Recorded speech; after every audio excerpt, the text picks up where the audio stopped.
ভালো আছেন এবং ভালোর দলে আছেন।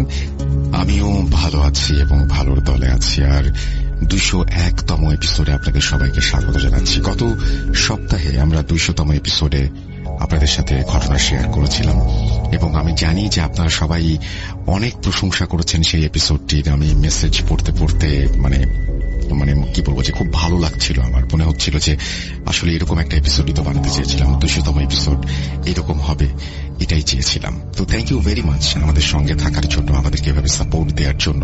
আমি বারবার বলেছি, এখনো বলছি যে এই জার্নিটা খুব কঠিন হতো যদি আপনারা সঙ্গে না থাকতেন। আপনারা সঙ্গে আছেন বলেই আমরা প্রতিনিয়ত চেষ্টা করছি নিজেদেরকে আরো সুন্দর করে আপনাদের সামনে মেলে ধরার, এবং সামনের সময়গুলো হয়তো আরো বেশি চেষ্টা করব। সেই চেষ্টা আমাদের অব্যাহত থাকবে যদি আপনারা সঙ্গে থাকেন, যদি আপনারা পাশে থাকেন, যদি আপনারা এভাবেই সাহস জুগিয়ে যান। আজকে 201তম এপিসোড এবং আমি বলেছিলাম 199তম, 200তম এবং 201তম এপিসোড আমরা ডিফারেন্ট ভাবে আপনাদের সামনে উপস্থাপন করার চেষ্টা করব। সেই প্রত্যাশা নিয়ে আজকে আবারও ঘটনা সংগ্রহ করে আপনাদের সামনে হাজির হয়েছি। আজকের ঘটনাগুলো শেয়ার করেছেন আপনাদের খুবই কাছের মানুষ, যাদের ঘটনা আপনারা পছন্দ করেন। তাদের মধ্যে থেকে সেই ঘটনাগুলো আমরা সংগ্রহ করে নিয়ে এসেছি আপনাদের সামনে, এবং আমরা আরো নতুন নতুন অনেক প্ল্যান করছি। সারা জীবনই আমি প্ল্যান করছি এবং আপনাদের সামনে নিয়েও আসছি। জানি না কোনটা কাজ করবে কোনটা কাজ করবে না, কিন্তু আমার এই চেষ্টা অব্যাহত থাকবে এবং আমি চাইব যে আপনারা আমাদেরকে সাহস জুগিয়ে যান। তো কথা না বাড়িয়ে আমরা আজকের ঘটনায় চলে যাব। তার আগে বলি, আমাদের ইমেল অ্যাড্রেস হচ্ছে russell.booth.com@gmail.com। আপনার নাম, ঠিকানা এবং ফোন নাম্বার সহ আপনার জীবনে ঘটে যাওয়া বা আপনার জানা সেরা ঘটনা লিখে পাঠিয়ে দিন আমাদের কাছে। ঘটনার শুরুতে অবশ্যই উল্লেখ করুন যে ঘটনাটি আপনি স্টুডিওতে এসে শেয়ার করতে চান, নাকি আপনি চান আপনার ঘটনা আমরা পড়ে শোনাই। যারা দেশের বাইরে রয়েছেন তারা সরাসরি অডিও ক্লিপ পাঠাতে পারেন বা লিখেও পাঠাতে পারেন। ঘটনা যেভাবেই পাঠান না কেন, এটা কমপ্লিটলি আপনার ব্যাপার। এবং আমরা স্টুডিওতে আসতে এখনো উৎসাহ দিই, আগেও দিয়েছি এবং আশা করছি যে ভবিষ্যতেও দেব।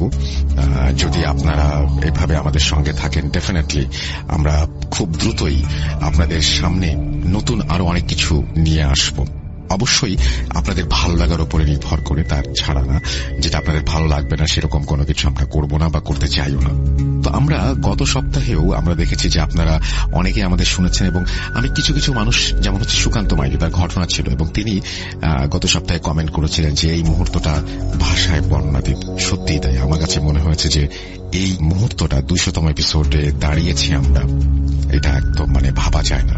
এবং আমাদের সাথে আরো অনেকেই শেয়ার করেছেন, কংগ্রেচুলেশনস, বেস্ট অফ লাক। দেখতে পাচ্ছি অনেক শুভকামনা রইল, অনেক শুভকামনা। ইমেইলের সংখ্যা বাড়ানো যায় না, অন্তত 2টা ইমেইলের সংখ্যা বাড়ানো যায় ডেফিনেটলি। এবং আমরা কিন্তু 2টা ইমেইল যে দেই না এরকম না, 2টা ইমেইলের বেশিও দেই অনেক সময়। ডিপেন্ড করে কি ডিউরেশনের উপরে। যখন দেখি যে একটা ইমেইল অনেক বড় হয়ে যাচ্ছে, তখন আমরা যেটা করি সেটা হচ্ছে যে আমরা তখন ওই ইমেলটার উপরেই নির্ভর করি। এবং গত সপ্তাহের কথা যদি আমরা বলি, গত সপ্তাহে আমাদের মেইন অবজেক্টিভটাই ছিল এরকম যে আমরা কিন্তু গত সপ্তাহের ব্যাপারটা যদি আপনারা বলেন, তখনও কিন্তু আমরা 2টা ইমেল দিয়েছি। আপনারা যদি বলেন যে আমরা চেষ্টা করি সবসময় যে একটা ইমেইলের ওপরে ফোকাস করতে, যেটা অনেক বড় হয়। যদি অনেক সময় আমরা 4টা ঘটনাও দেই আপনাদেরকে, দেই না? দেই তো। তো যাই হোক, এই সমস্ত আলাপ আলোচনা হওয়াটা ভালো। তাহলে আরো কি বলবো যে সামনে আমরা কি করব না করব সেই ব্যাপারটা আরো পরিষ্কার হয়ে যায়। থ্যাংক ইউ ভেরি মাচ আপনার অ্যাডভাইসের জন্য। তো আমাদের ইমেল অ্যাড্রেস russell.booth.com@gmail.com। আপনার নাম, ঠিকানা এবং ফোন নাম্বার সহ আপনার জীবনে ঘটে যাওয়া বা আপনার জানা সেরা ঘটনা পাঠিয়ে দিন আমাদের কাছে। ঘটনার শুরুতে অবশ্যই উল্লেখ করুন ঘটনাটি আপনি স্টুডিওতে এসে শেয়ার করতে চান, নাকি আপনি চান আপনার ঘটনা আমরা পড়ে শোনাই। যারা দেশের বাইরে রয়েছেন তারা সরাসরি অডিও ক্লিপ পাঠাতে পারেন বা লিখেও পাঠাতে পারেন ঘটনা। আমি সবসময় অডিও ক্লিপের উপরে জোর দিই, এখনো দিচ্ছি, ভবিষ্যতেও দেব।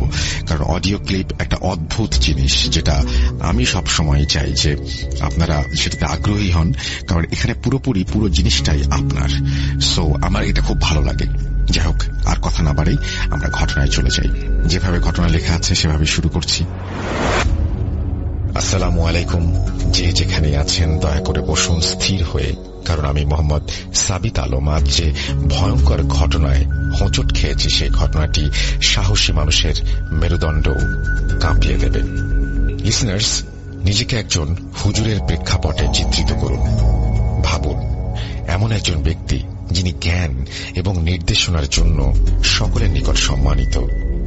এবছর পবিত্র লাইলাতুল বরাতের রাতে এই ঘটনাটি প্রথম তার কণ্ঠস্বর খুঁজে পেয়েছিল আপনাদের জন্য।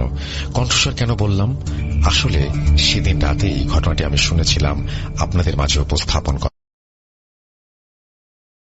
করার জন্য। ঘটনাটি যেন নিস্তব্ধ সুরে ফিসফিস করে রহস্যের পূর্বাভাসের বাতাস বহন করেছিল সেদিন।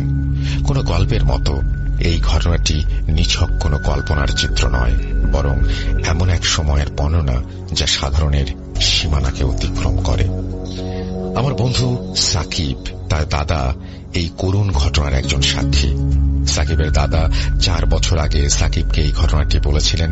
সাকিব সেদিন তার দাদার দেখা এক অজানা ছায়া উন্মোচনের যন্ত্রণাদায়ক অভিজ্ঞতা আমাদের সাথে ভাগ করে নিয়েছিল। এখন ভাবুন যে এই ঘটনাটি ভূত.com-এ যাওয়ার পথ খুঁজে পাচ্ছে তাদের জন্য যাদের অতি প্রাকৃতের প্রতি অতৃপ্ত ক্ষুধা রয়েছে। ঘটনাটি সাকিব তার দাদার ভাষাতেই বলেছিল আমাকে। আমি ঘটনাটি নিজের মতো পরিমার্জিত করে আপনাদের নিকট উপস্থাপন করছি। বলছে সাকিব তার দাদার ভাষায়। অধ্যায় 1, সাহায্যের জন্য করুণ কান্না।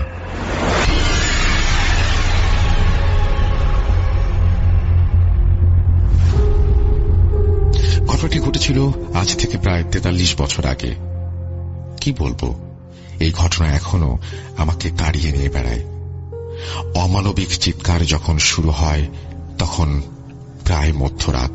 রহমান হুজুর ঘুম থেকে জেগে উঠলেন। ওনার বাড়ি ছিল মানিকগঞ্জ জেলার কোনো এক গ্রামে। বাড়ি থেকে একটু দূরে ভেসে আসা এক আর্তচিৎকারে সেই রাতে ওনার ঘুম ভেঙে যায়। উনি ওনার তসবিহ আর টুপিটা হাতে করে বাইরে ছুটে গেলেন। রাতের ঠান্ডা বাতাস তার শরীরে যেন ঠান্ডার কামড় বসিয়ে দিচ্ছিল। হুজুর যতই কাছে যাচ্ছিলেন ততই কান্নার আওয়াজ আরো বেড়ে যেতে লাগল। গ্রামের নদীর তীরে অবস্থিত সাধারণত আর 5টা ঘরের মতো সেখানেও ছিল একটি মাটির ঘর। দূর থেকে দেখা যায় আলো জ্বলছে ঘরের ভেতর।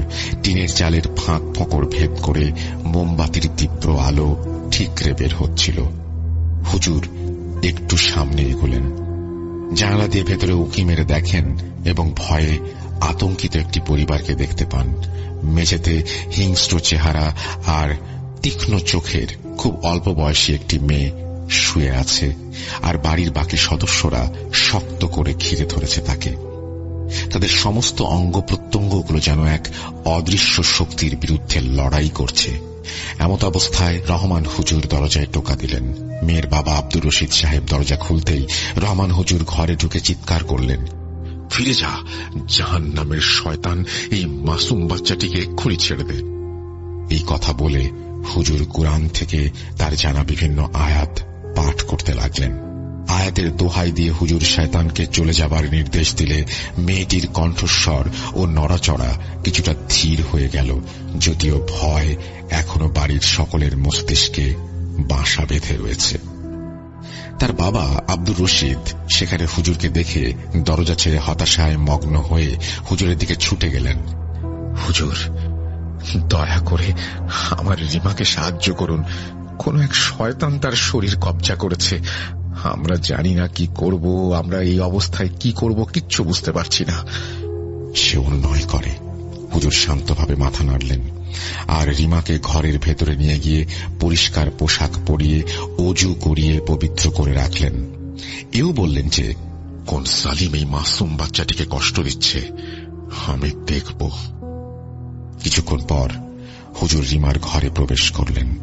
ভেতরে ঢুকেই উনি রিমাকে প্রচন্ড জোরে কাঁপতে দেখলেন। এখনো তার চোখ তীক্ষ্ণ, খোলা। তার চোখের এই তীক্ষ্ণতা দেখতে এমন ছিল যে এই চাউনি এই পৃথিবীর কোনো মানুষের নয়। তার মুখ বন্ধ, তবুও তার চোয়াল থেকে কেমন যেন গমগমে একটা আওয়াজ বের হচ্ছে। হঠাৎ অস্বাভাবিক চিৎকার দিয়ে সে বলল, পাঠানো হয়েছে। উপস্থিত তার পরিবারের সকলের মেরুদণ্ডের নিচে কাঁপুনি দিয়ে উঠল। হুজুর জিজ্ঞেস করলেন রিমার বাবাকে যে আসলে তার কি হয়েছে। উনি বললেন, হঠাৎ করে ঘন্টা কয়েক ধরে রিমার এমন অবস্থা, মিনিটে মিনিটে আরো খারাপ থেকে আরো খারাপের দিকে যাচ্ছে। কিছুক্ষণ ধরেই সে অস্বাভাবিক আচরণ করছিল।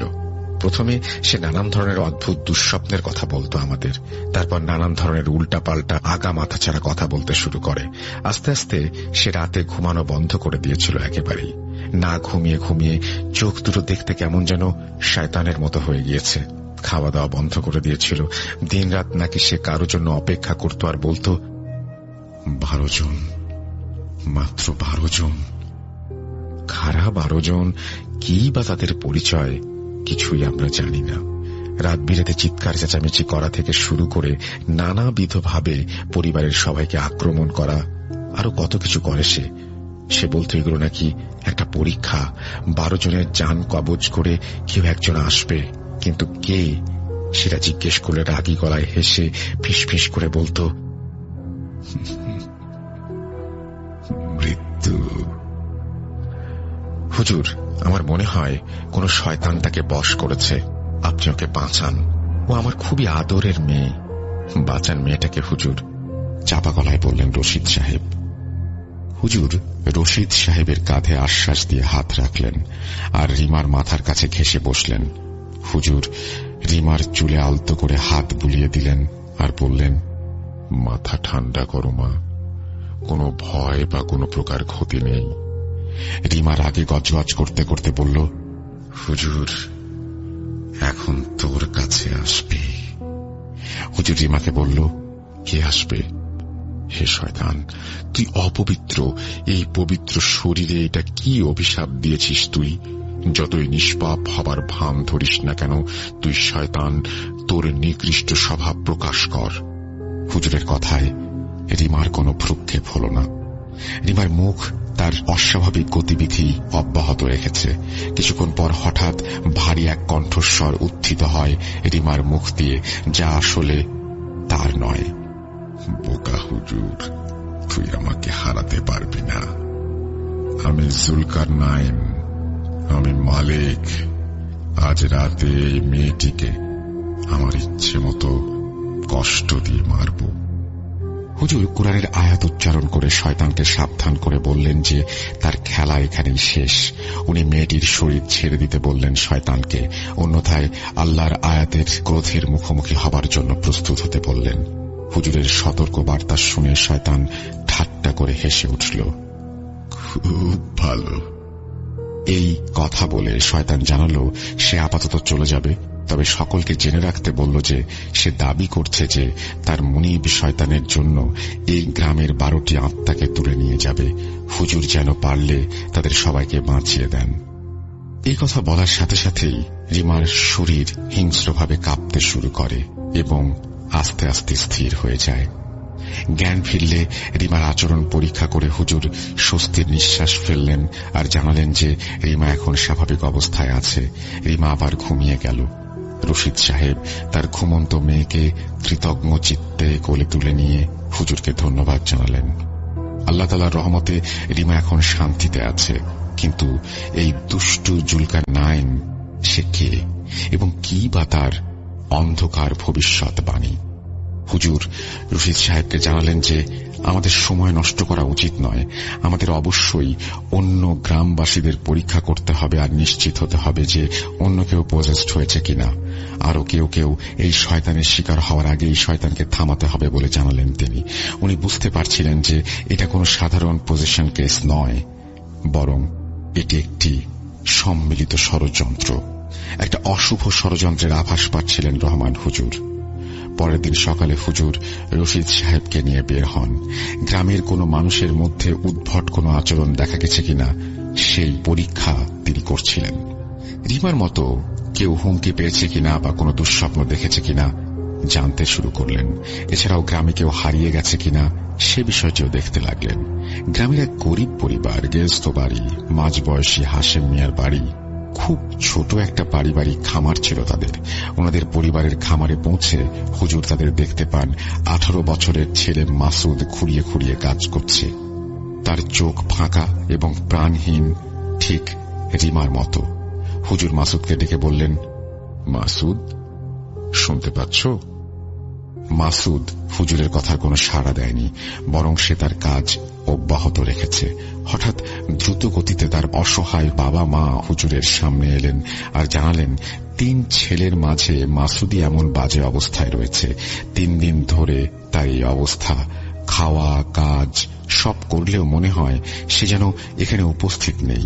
এটা নাকি তার মাসুদ হতেই পারে না। কোনো কিছু যেন মাসুদকে নিয়ন্ত্রণ করছে। অশ্রুসিক্ত স্বরে মাসুদের মা কথাগুলো বললেন।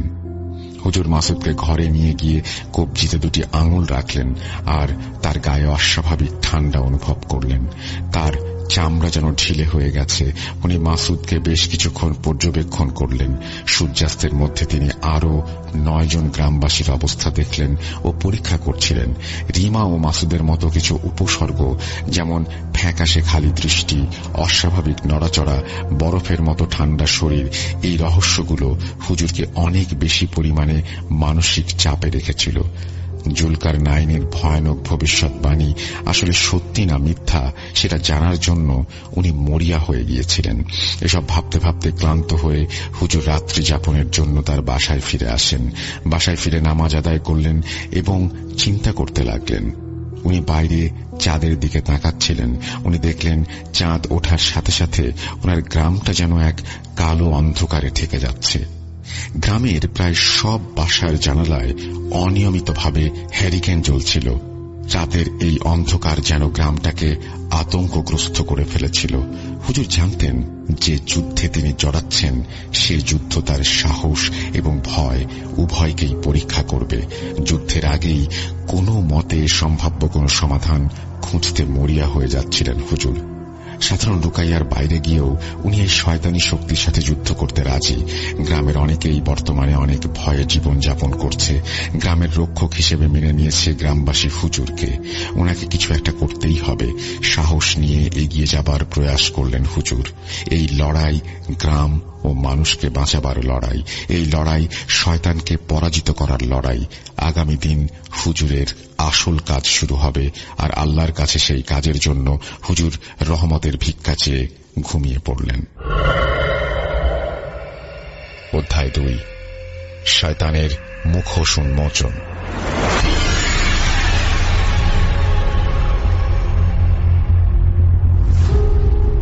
সেদিন গ্রামের ওপর আবার রাত নামল, আর সাথে রাত নামল আব্দুর রশিদ সাহেবের পরিবারের ওপর।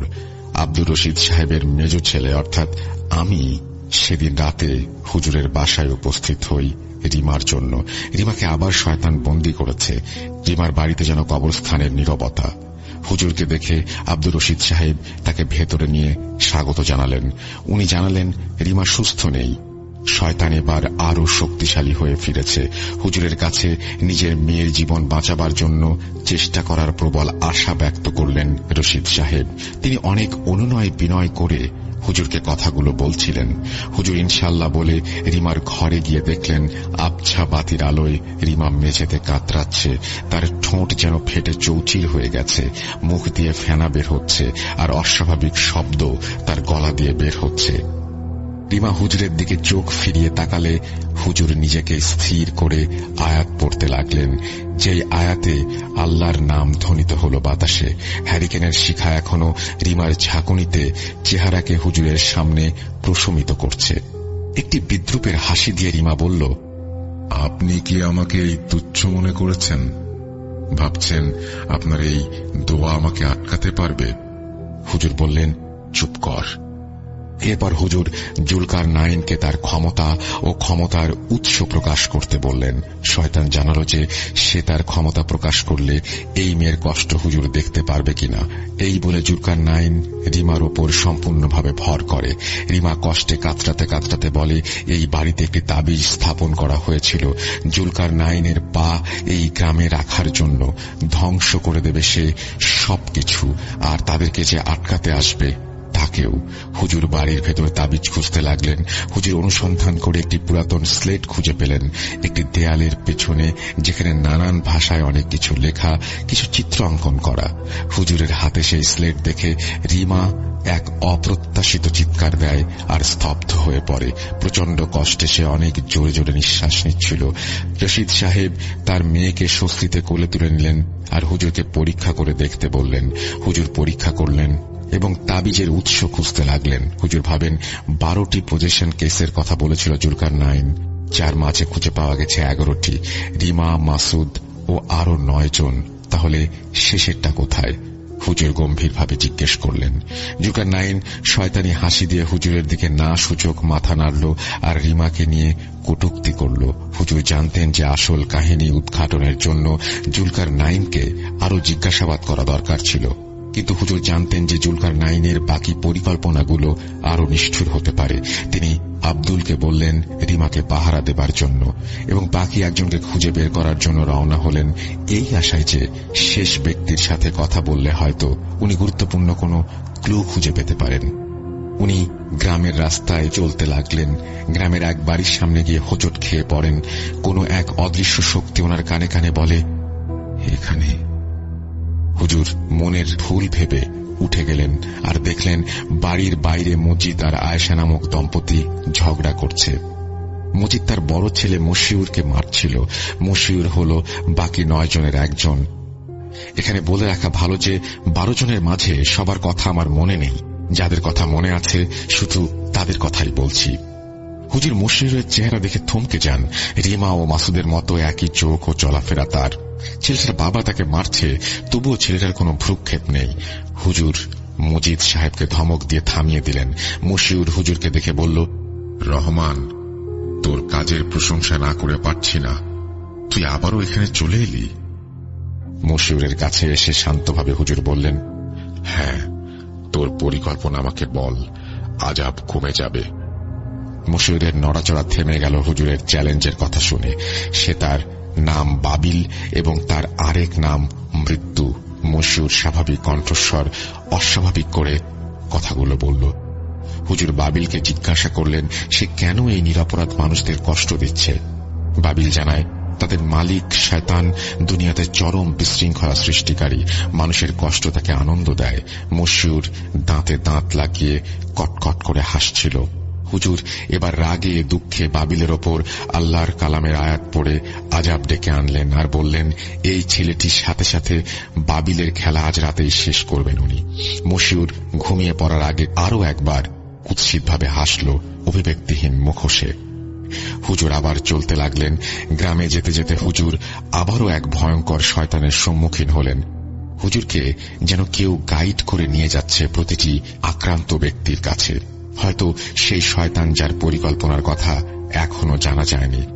হুজুর দেখলেন একজন অল্প বয়সী নববধূ অশ্লীলভাবে চিৎকার করার জন্য চেষ্টা করছে এবং দৌড়ে একটি বাচ্চার সামনে গিয়ে তার ক্ষতি করার চেষ্টা করছিল। হঠাৎ সে হুজুরের দিকে তাকিয়ে ফিক করে হেসে দিয়ে বলল, বাহ রহমান, তুই এসেছিস তাহলে? এই বলে সে কুর্নিশ করে কাকে যেন অভ্যর্থনা জানায়। হুজুর জিজ্ঞাসা করে সে কাকে অভ্যর্থনা জানালো। মহিলাটি জানায় সে তাকে অভ্যর্থনা জানালো যিনি রহমান হুজুরকে এখানে নিয়ে এসেছে। হুজুর বুঝলেন উনি চারিদিক থেকে শয়তানের জালে জড়িয়ে যাচ্ছেন। যেসব শয়তানের সাথে হুজুরের দেখা হয়েছে তারা প্রত্যেকেই কিছু রহস্যজনক ক্লু দিয়েছিল। প্রতিটি মানুষের ভেতর গিয়ে তারা যখন মানুষকে দুর্বল করছে তখন তাদের মাস্টারও নাকি আরো শক্তিশালী হয়ে উঠছে। সে আরো বলে যখন 12টি মোমবাতি নিভে যাবে আমাদের মালিক অবতার এই পৃথিবীতে হাঁটবে। হুজুর 12 নম্বর ভিকটিমের কথা জানতে চাইলে সে জানায় সর্বশেষ ভিকটিমের পরিচয় সে দেবে না। রাত নামে। ক্লান্ত স্থির হয়ে হুজুর রিমার কাছে ফিরে আসেন। রশিদ সাহেব তাকে জানালেন যে শয়তান দুর্বল হয়েছে, কিন্তু সে বলেছে তার কাজ হচ্ছে গুমরাহ আর বিলম্ব করা। তার কাজ নাকি প্ল্যান মতোই এগিয়ে যাচ্ছে। হুজুর চুপ করে তাদের পরবর্তী পদক্ষেপ নিয়ে চিন্তা করছিলেন। তখন রশিদ সাহেবের বাসার দরজায় কড়াঘাতের শব্দ হল। গ্রামের গোরখোদক সিদ্দিক দৌড়ে দরজার ভেতরে চলে গেল আর হুজুরকে বলল, হুজুর তাড়াতাড়ি আসুন, দাফনের সময় ভয়ঙ্কর কিছু ঘটেছে। হুজুর ও রশিদ একসাথে একটা গলিতে ঢুকে সিদ্দিককে অনুসরণ করতে লাগলেন। কবরস্থানে পৌঁছে তারা ভয়ে থমকে গেলেন। চাঁদের আলোতে দেখা গেল সদ্য খনন করা একটা কবরে একটি কঙ্কাল শুয়ে আছে। কিন্তু এ কিভাবে সম্ভব? হুজুর কিছুটা মুষড়ে পড়লেন এই ভেবে যে উনি কি করবেন। অধ্যায় 3, রুকাইয়া যুদ্ধ।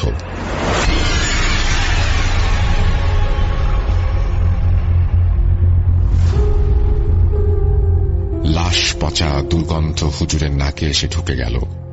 ভয়ঙ্কর মাটি এমনভাবে দুপাশে সরে যাচ্ছিল যেন বড় কোনো কীট তার ভেতর থেকে বের হয়ে আসবে এখনই। হঠাৎ এক অপরিচিত লোক কোথা থেকে যেন দৌড়ে এসে সেই কবরে শুয়ে পড়ে। সেই ব্যক্তিটি কবরে থাকা কঙ্কালের হাত ধরে টেনে বের করে আনল। হাড়গুলি খুলে খুলে পড়ছিল কঙ্কালের শরীর থেকে। ক্ষুধার্তের মতো সেই লোক হুজুরের দিকে তাকিয়েছিল শয়তানি চেহারায়। অপরিচিত লোকটি কঙ্কালটি দেখিয়ে বলল, সুন্দর না? আমি এই কঙ্কালের শরীরে প্রবেশ করে আপনাদের মাঝে চলতে চাই আরেকবার। লোকটার কণ্ঠটা কেমন যেন। হুজুর আল্লাহর নাম নিয়ে শয়তানের ভুল ধরিয়ে দিয়ে বললেন, মৃত ব্যক্তি এই দুনিয়াতে আর কখনো হাঁটতে পারে না। এই বলে হুজুর শয়তানকে সেই অপরিচিত ব্যক্তিটিকে মুক্ত করে দিতে বললেন। মৃতদেহটি মাথা কুঁচকে যাচ্ছিল আর ঘাড়গুলো ভয়ঙ্করভাবে ফেটে যাচ্ছিল এবং সে বলল, আমি জুনাস। এই ব্যক্তি একটি অপবিত্র কালো জাদু করে আমাকে ডেকেছিল আর আমি তার ডাক মঞ্জুর করেছি। হুজুর চিৎকার দিয়ে বললেন, মিথ্যুক শয়তান, কোন জীবন্ত ব্যক্তি এমন ভয়াবহতা কামনা করে না। এই মৃত কঙ্কাল ও এই ব্যক্তিকে ছেড়ে দে। খুব ভালো। জুনাস যাবার আগে বলে যায় যে এত রাতে আরো বেশি খারাপ পরিস্থিতির সম্মুখীন হতে হবে তাকে শীঘ্রই। হুজুর বুঝলেন উনি আরো একজন শয়তানের হাত থেকে আরেকজনকে মুক্ত করলেন। এরপর হুজুর রশিদ সাহেবকে দিয়ে সেই অপরিচিত ব্যক্তিটিকে তার বাড়িতে পাঠিয়ে দিলেন। এরপর ক্লান্ত স্থির হয়ে হুজুর বিশ্রামের জন্য বাড়ি ফিরে এলেন আর ভাবছিলেন কি করা যায়। উনি জানেন যে আস্তে আস্তে প্রতিটি নতুন রাত নতুন সব আতঙ্ক নিয়ে উপস্থিত হচ্ছে সবার মাঝে। উনি বাইরে তাকালেন, আকাশে চাঁদ উঠেছে। চাঁদের ফ্যাকাশে আলোতে হুজুর তার ঘরের দরজায় নখের আঁচড় অনুভব করলেন। উনি উঠে গিয়ে দরজা খুলে দেখেন গ্রামের মধ্যবয়স্ক যুবক বাঁধন তার দরজার সামনে দুই হাত বুকের কাছে নিয়ে কুঁজো হয়ে দাঁড়িয়ে আছে। তার চোখ সম্পূর্ণ খোলা। আমাকে ভেতরে ঢুকতে দে। তার মুখ খুবই বিদঘুটে, গলার আওয়াজগুলো কেমন ভাবে যেন বের হচ্ছিল। হুজুর কিছুটা বিচলিত হয়ে জিজ্ঞেস করলেন সে কি চায়। বাঁধন জানায় সে এখন হুজুরের সঙ্গ চায়।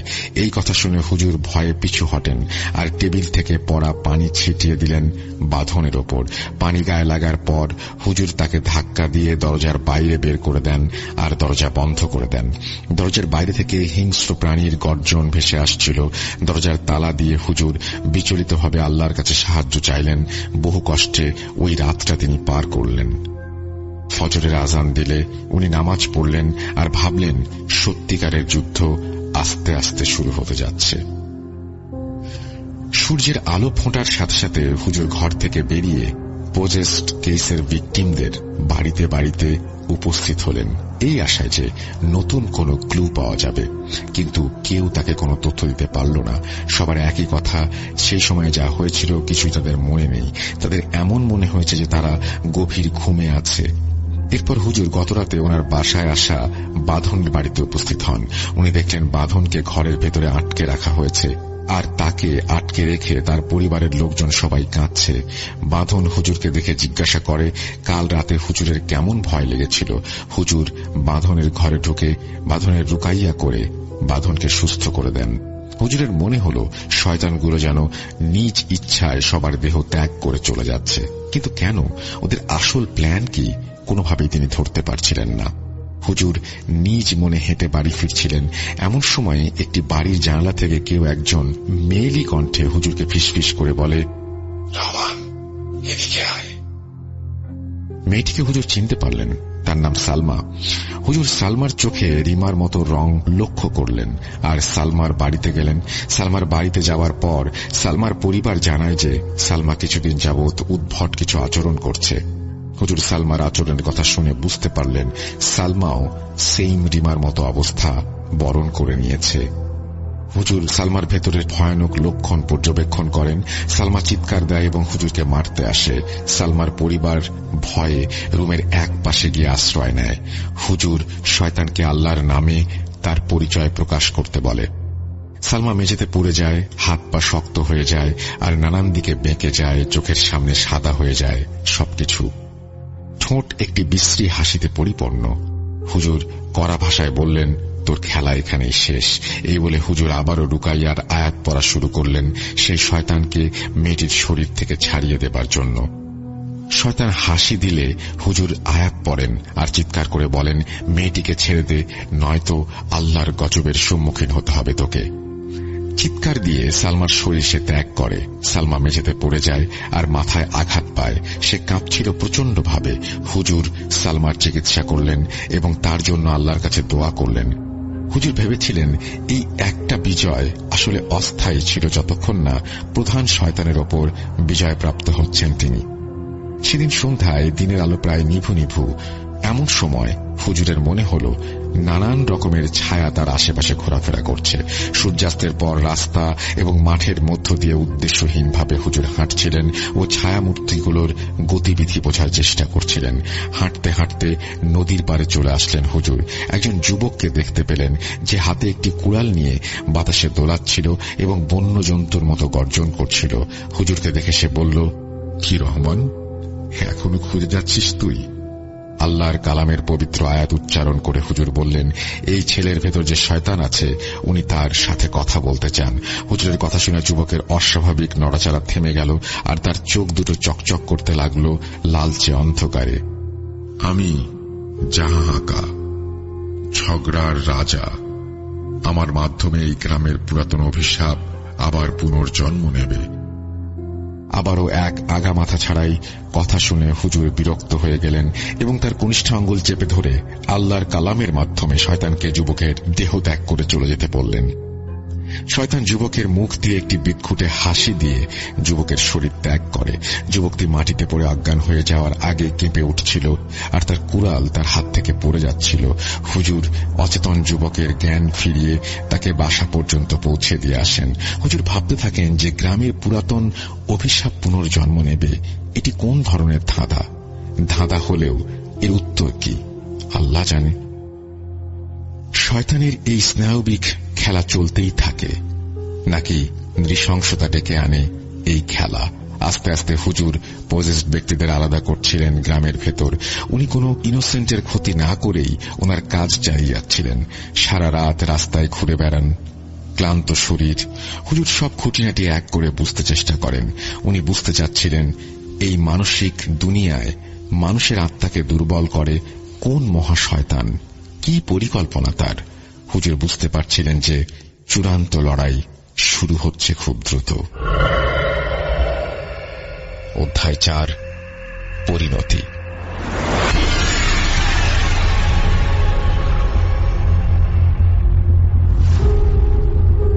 পরদিন সকালে সূর্য ওঠার সাথে সাথে হুজুর জানতেন সময় আস্তে আস্তে কমে আসছে। শুধুমাত্র রহস্যজনক 12 নম্বর ঘটনাটি আইডেন্টিফাই করা বাকি ছিল। সেদিন রাতে রশিদ সাহেব ও বাকি কিছু গ্রামবাসীদের সাথে যোগ দেন তিনি এবং একটি জরুরি মিটিং ডাকেন। উনি বলেন, ভাই, 12 জনকে পজেস করার মাধ্যমে কোন এক নিকৃষ্ট শয়তান এই গ্রামটিকে নরক বানিয়ে রেখেছে এবং নরক বানানোর পরিকল্পনা এখনো অব্যাহত রয়েছে। 12 জন আক্রান্ত মানুষের মাঝে একজন ছাড়া বাকি সবাইকে পাওয়া গেছে, কিন্তু চূড়ান্ত পজেসড ব্যক্তিটি এখনো লুকিয়ে আছে। তার নাম জানি না। কি নারকীয় ষড়যন্ত্রের প্ল্যান করছে তারা। আমাদের অবশ্যই সন্ধ্যার আগে তাকে খুঁজে বের করতে হবে। এই খোঁজ চালিয়ে যাবার সময়ে যে কোনো চিহ্ন, তা যত ছোটই হোক না কেন, তাই একটা ক্লু দিতে পারে। কাজেই সাবধান, লক্ষ্য রাখবেন। গ্রামের লোকেরা হতাশায় তাদের চোখ বন্ধ করে কাজে নেমে পড়ে। অনেক খোঁজার পরও তারা কোনো প্রকার ক্লু পায় না। সবাই হতাশাগ্রস্ত হয়ে পড়ে।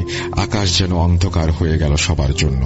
তখন হঠাৎ দূর থেকে এক ব্যক্তি দৌড়ে আসে এবং ক্ষীণকণ্ঠে জানায়, সাদিয়া, সরকার বাড়ির মেয়ে নাকি কিছুদিন যাবৎ খুব উদ্ভট আচরণ করছে। সে নাকি সারাদিন রুমে একা থাকে। হুজুর এই কথা শুনে সময় নষ্ট না করে দ্রুত সরকার বাড়িতে চলে গেলেন। সরকার বাড়ির কর্তা মঈন সরকারকে হুজুর এতদিনের সব ঘটনা গুছিয়ে বর্ণনা করতে বললেন আর রিমার সিমটমগুলো বললেন। মঈন সরকার জানান এরকম সিমটম তার মেয়ের মাঝেও রয়েছে। হুজুর যেন তার মেয়েকে সাহায্য করেন আবেদন জানান মঈন সাহেব। মঈন সাহেব হুজুরকে নিয়ে সাদিয়ার রুমে প্রবেশ করেন। মধ্যবয়সী সাদিয়া নিঃশব্দে একটা দুর্গন্ধযুক্ত মরা ইঁদুরের দিকে তাকিয়েছিল। হুজুরের মনে এক ভয়ানক অনুভূতির সৃষ্টি হয়। হুজুর সাদিয়াকে জিজ্ঞেস করলেন যে সে হুজুরের কথা শুনতে পাচ্ছে কিনা। হঠাৎ তার মাথা হুজুরের দিকে ঘুরালো। ফ্যাকাশে চোখ দিয়ে পানি ঝরছিল। চেহারার বাম পাশে ঘন কালো কিসের একটা দাগ। সাদিয়া বলল, বাহ বাহ বাহ, রহমান শেষ পর্যন্ত আমাকে খুঁজে বের করেই ছাড়লি। যাই হোক, ভুল করছিস আমাকে খুঁজে। তোর প্রশ্ন হবে আমার নাম কি, কেন এসেছি, তাই তো? তবে শোন, আমার নাম কামিরা, তোর সর্বনাশের মালিক আমি। সাদিয়ার আওয়াজ যেন কেমন গম্ভীর হয়ে যাচ্ছিল। হুজুর বললেন, তোর সবকিছু শেষ এখানে। হুজুর গর্জে উঠলেন আর চিৎকার করে আল্লাহর নামে রুকাইয়া করতে শুরু করলেন সাদিয়ার দেহ ত্যাগ করানোর জন্য। কামিরা উন্মাদের মতো সাদিয়ার মুখ দিয়ে কথা বলছিল। সে জানালো যে দোয়া পড়ে তাকে হুমকি দেয়া হচ্ছে, সেই দোয়া কোনো কাজে আসবে না, কারণ এখন নাকি অনেক দেরি হয়ে গেছে। সে জানায় মধ্যরাতের জন্য সে কিছু রিচুয়াল প্ল্যান করেছে, যার মাধ্যমে তাদের ওস্তাদ শয়তানের আচার অনুষ্ঠানের মাধ্যমে পূর্ণ মহিমায় এই দুনিয়ায় আবার অবতরণ করবে। তার দুনিয়ায় আসাটা কেউ নাকি ঠেকাতে পারবে না।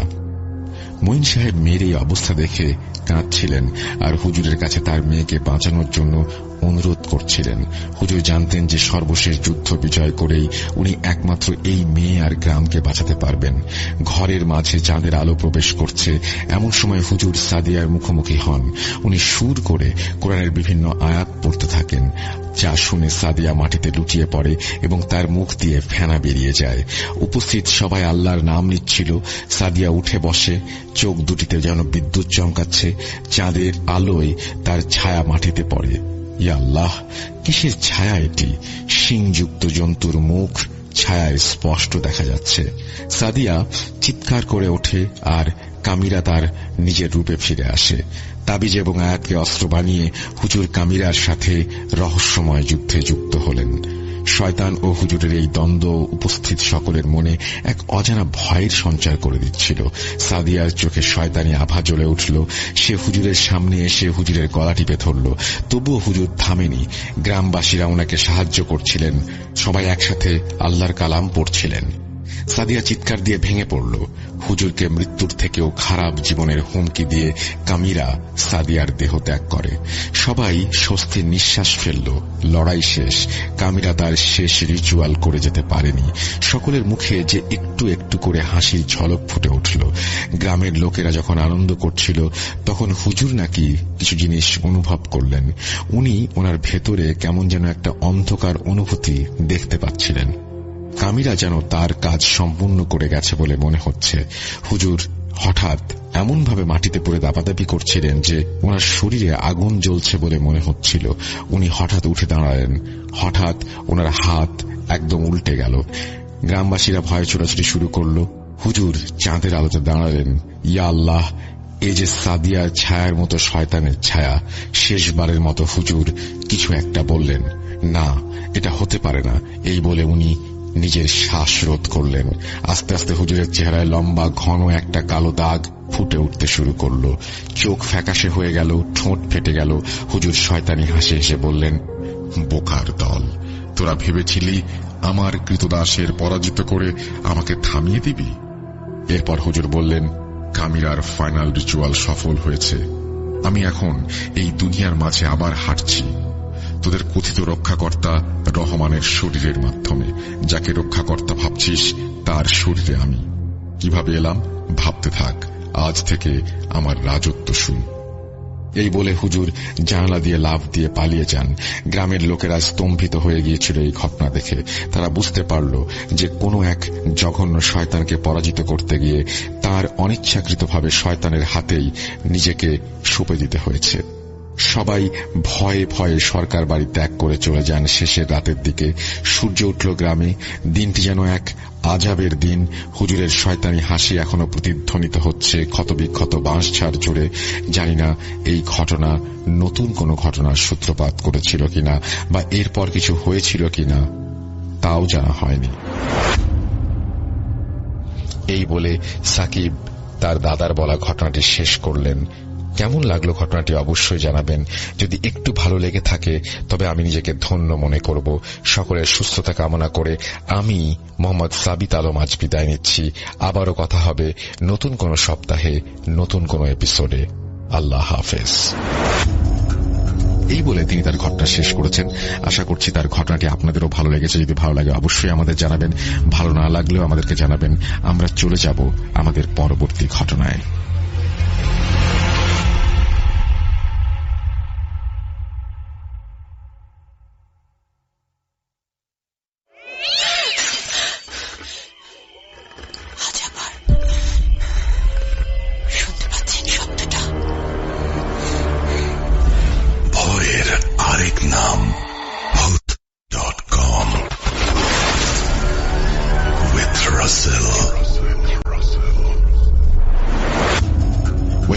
আরো একবার আপনাদের সবাইকে স্বাগত জানাচ্ছি। আমি রাসেল। আশা করছি আপনারা সবাই ভালো আছেন আর ভালোর দলে আছেন। আমিও ভালো আছি এবং ভালোর দলে আছি।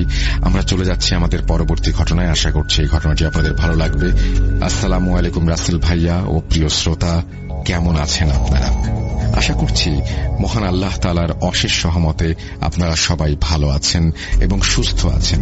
আমিও আপনাদের দোয়া এবং আল্লাহর রহমতে ভালো আছি, আলহামদুলিল্লাহ। আমি মোহাম্মদ সিফাত আলম, লিখছি চট্টগ্রাম থেকে।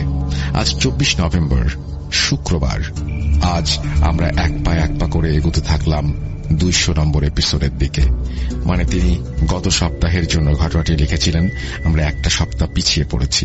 যাই হোক, উনি তার ঘটনা যেভাবে শুরু করেছেন সেটাই বলি। আমি রাসেল ভাইয়া সহ টিমের সকলকে ধন্যবাদ জানাই। তিনি তার ধন্যবাদ জানানোর পরে আবারও বলছেন, ঘটনা কালেক্টের প্রসঙ্গে আমি দীর্ঘায়িত কোনো কথা বলবো না, সরাসরি চলে যাব ঘটনায়। আর যাবার আগে রাসেল ভাইয়ের কাছে অনুরোধ, ঘটনায় ভুল ত্রুটি হলে ক্ষমা সুন্দর দৃষ্টিতে দেখবেন।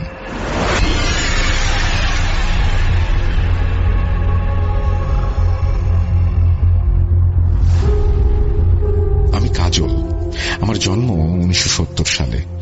আর 5টা বাচ্চাদের মতো আমার শৈশবটাও খুবই সাদামাটা ছিল। আমার মা বাবা আমাকে অনেক বেশি আদর করতেন। বাবা চাকরি সূত্রে বাড়ির বাইরেই থাকতেন, আর আমার মায়ের সাথে আমার দিন এটা সেটা করতে করতে কেটে যেত। ছেলেবেলা থেকেই আমার মায়ের মুখে অদ্ভুত কথা শুনে বড় হয়েছি আমি। আমার বাবা বারবার আমার মাকে নিয়ে কোনো কথা উঠলে কেন যেন বলতেন আমার নাকি 2জন মা। ছোট ছিলাম, আমি সবকিছু বুঝতে পারতাম না। আমি ভাবতাম সবার মতোই, সবার মনে হয় 2জন মাই থাকে। কিন্তু স্কুলে আমার মা অথবা মাই মাদার রচনা লিখতে গিয়ে জানতে পারি মানুষের মা আসলে একজনই থাকে এবং মানুষ তার নামই রচনায় লেখে। কিন্তু আমার মা আমাকে আজ পর্যন্ত কোনো রচনায় নিজের নাম লিখতে দেননি।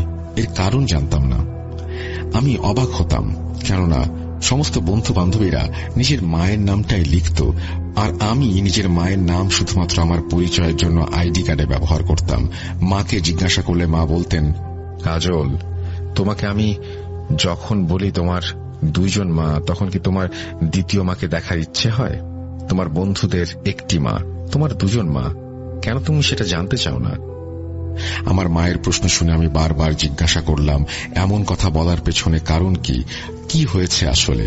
কিন্তু আমার মা আমার মনে আমার দ্বিতীয় মাকে জানার আগ্রহ সৃষ্টি করে প্রতিবার নিশ্চুপ হয়ে বসে থাকতেন। কিন্তু আমি বুঝতাম না কেন আমার মা দ্বিতীয় মা সম্পর্কে আমার ভেতরে আগ্রহ সৃষ্টি করছেন। আমি বুঝেছি মা আসলে চাইতেন আমি আমার দ্বিতীয় মাকে যেন কোনোভাবেই ভুলতে না পারি। আমি আমার দ্বিতীয় মাকে দেখিনি, আমি জানতাম না তিনি দেখতে কেমন ছিলেন বা তিনি মানুষ হিসেবে কেমন ছিলেন, আর কেন বারবার আমাকে তার কথা স্মরণ করিয়ে দেয়া হয়, যেই মানুষটাকে আমি কখনো নিজের চোখে দেখিনি।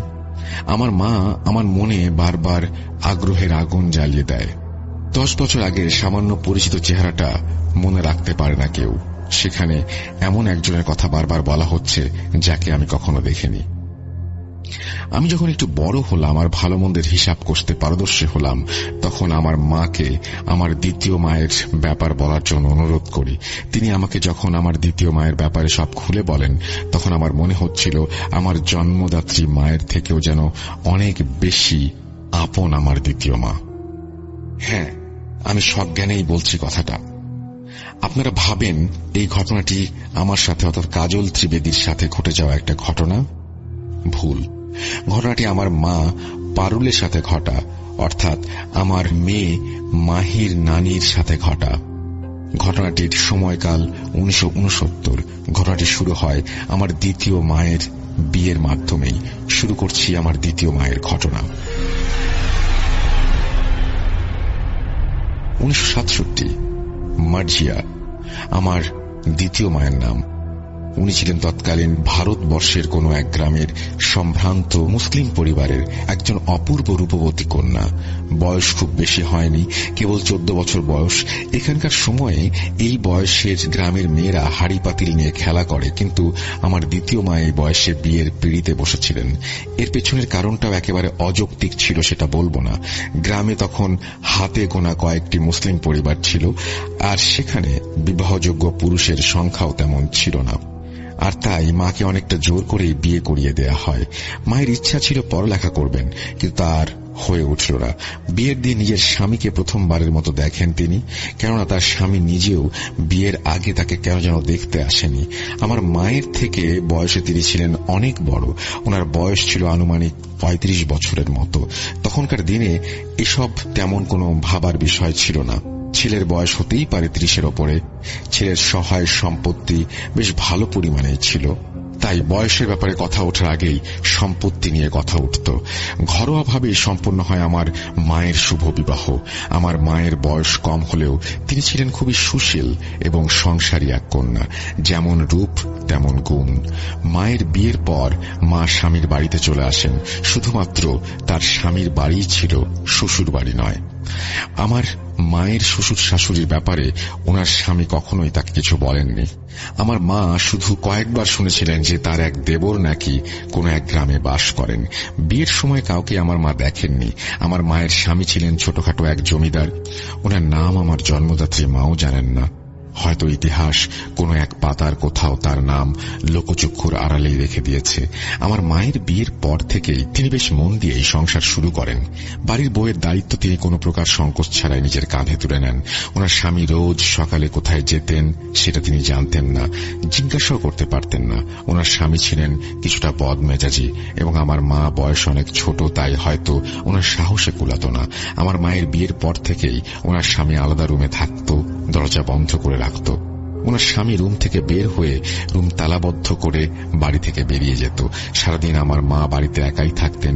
ওনার স্বামী ওনার সাথে কোনো ধরনের কথা বলতেন না, শুধু খাবারের সময় হলে ওনাকে খাবার খেতে দিতে বলতেন। প্রথম সপ্তাহে একদিন তিনি মায়ের সাথেই ঘুমাতেন, কিন্তু ধীরে ধীরে সেটাও বন্ধ করে দিলেন। অন্যদিকে আমার মা বাড়ির কাজেই বেশিরভাগ সময় কাটিয়ে দিতেন, বাকি সময়টুকু তিনি কাপড় বোনার কাজ করতেন। এভাবেই চলছিল। একদিন তার স্বামী আমার মায়ের কাছে এসে বলেন, শোনো, আজ রাতে 3 জনের খাবার রান্না করবে, আর হ্যাঁ, আজ আমি একটি খাসি কিনে এনে জবাই করব, সেটা কেটে কুটে রান্না করবে। আমাদের জন্য সামান্য রেখে বাকিটা ঢেকে অন্য কোথাও রেখে দেবে। আমি রাতে এসে বাকিটুকু নিয়ে যাব। আমার বন্ধুরা আজ চড়ুই ভাতি করবে, তাই বাকিটুকু আমাদের লাগবে। তোমাকে একা খেতে যেন না হয়, তাই আমি তোমার সাথে সামান্য ভাত খাবো। আমি একটু রাগী হতে পারি, কিন্তু অমানুষ নই। আমার মা তার স্বামীর এমন কথা শুনে কিছুটা খুশি হন। এই প্রথম স্বামী তার কথা ভেবে রাতে একসাথে খাবে বলল। আপনার সম্মতি পেলে আমি আপনাকে একটা কথা জিজ্ঞেস করতে পারি? স্বামীর সম্মতি পেয়ে মা বললেন, আপনি রাতে পাশের রুমে ঘুমান কেন, আর ওই রুমের দরজায় তালা লাগিয়ে রাখেন কেন? আমি তো আপনাকে কখনো ওই রুম পরিষ্কার করতেও দেখিনি। আমি পরিষ্কার করে দিলে কি কোনো সমস্যা হবে আপনার? আমার মায়ের কথা শুনে ওনার স্বামী বলেন, শোনো, বসতে দিলে শুতে যাওয়ার অভ্যাস তোমাদের বউদের জন্য নতুন কিছু নয়। ওই রুমে আমার অনেক মূল্যবান কাগজ আর আমার সারা জীবনের সঞ্চয় আছে, যার গুরুত্ব তোমার মাথায় ঢুকবে না। আমি জমিদার। আমার বাড়িতে এর আগেও অনেকবার চুরির ঘটনা ঘটেছে, তাই আমি সেসব হেফাজত করার জন্যই রুমে তালা দিয়ে রাখি। আর ওই রুমে আমিই থাকি। ওই রুমে আমি ছাড়া আর কারো প্রবেশের অধিকার নেই। সামান্য 2টি কথা বলেছি, তোমার আগ্রহের শেষ নেই দেখছি। রাতে আমি বাড়িতে খাবো না।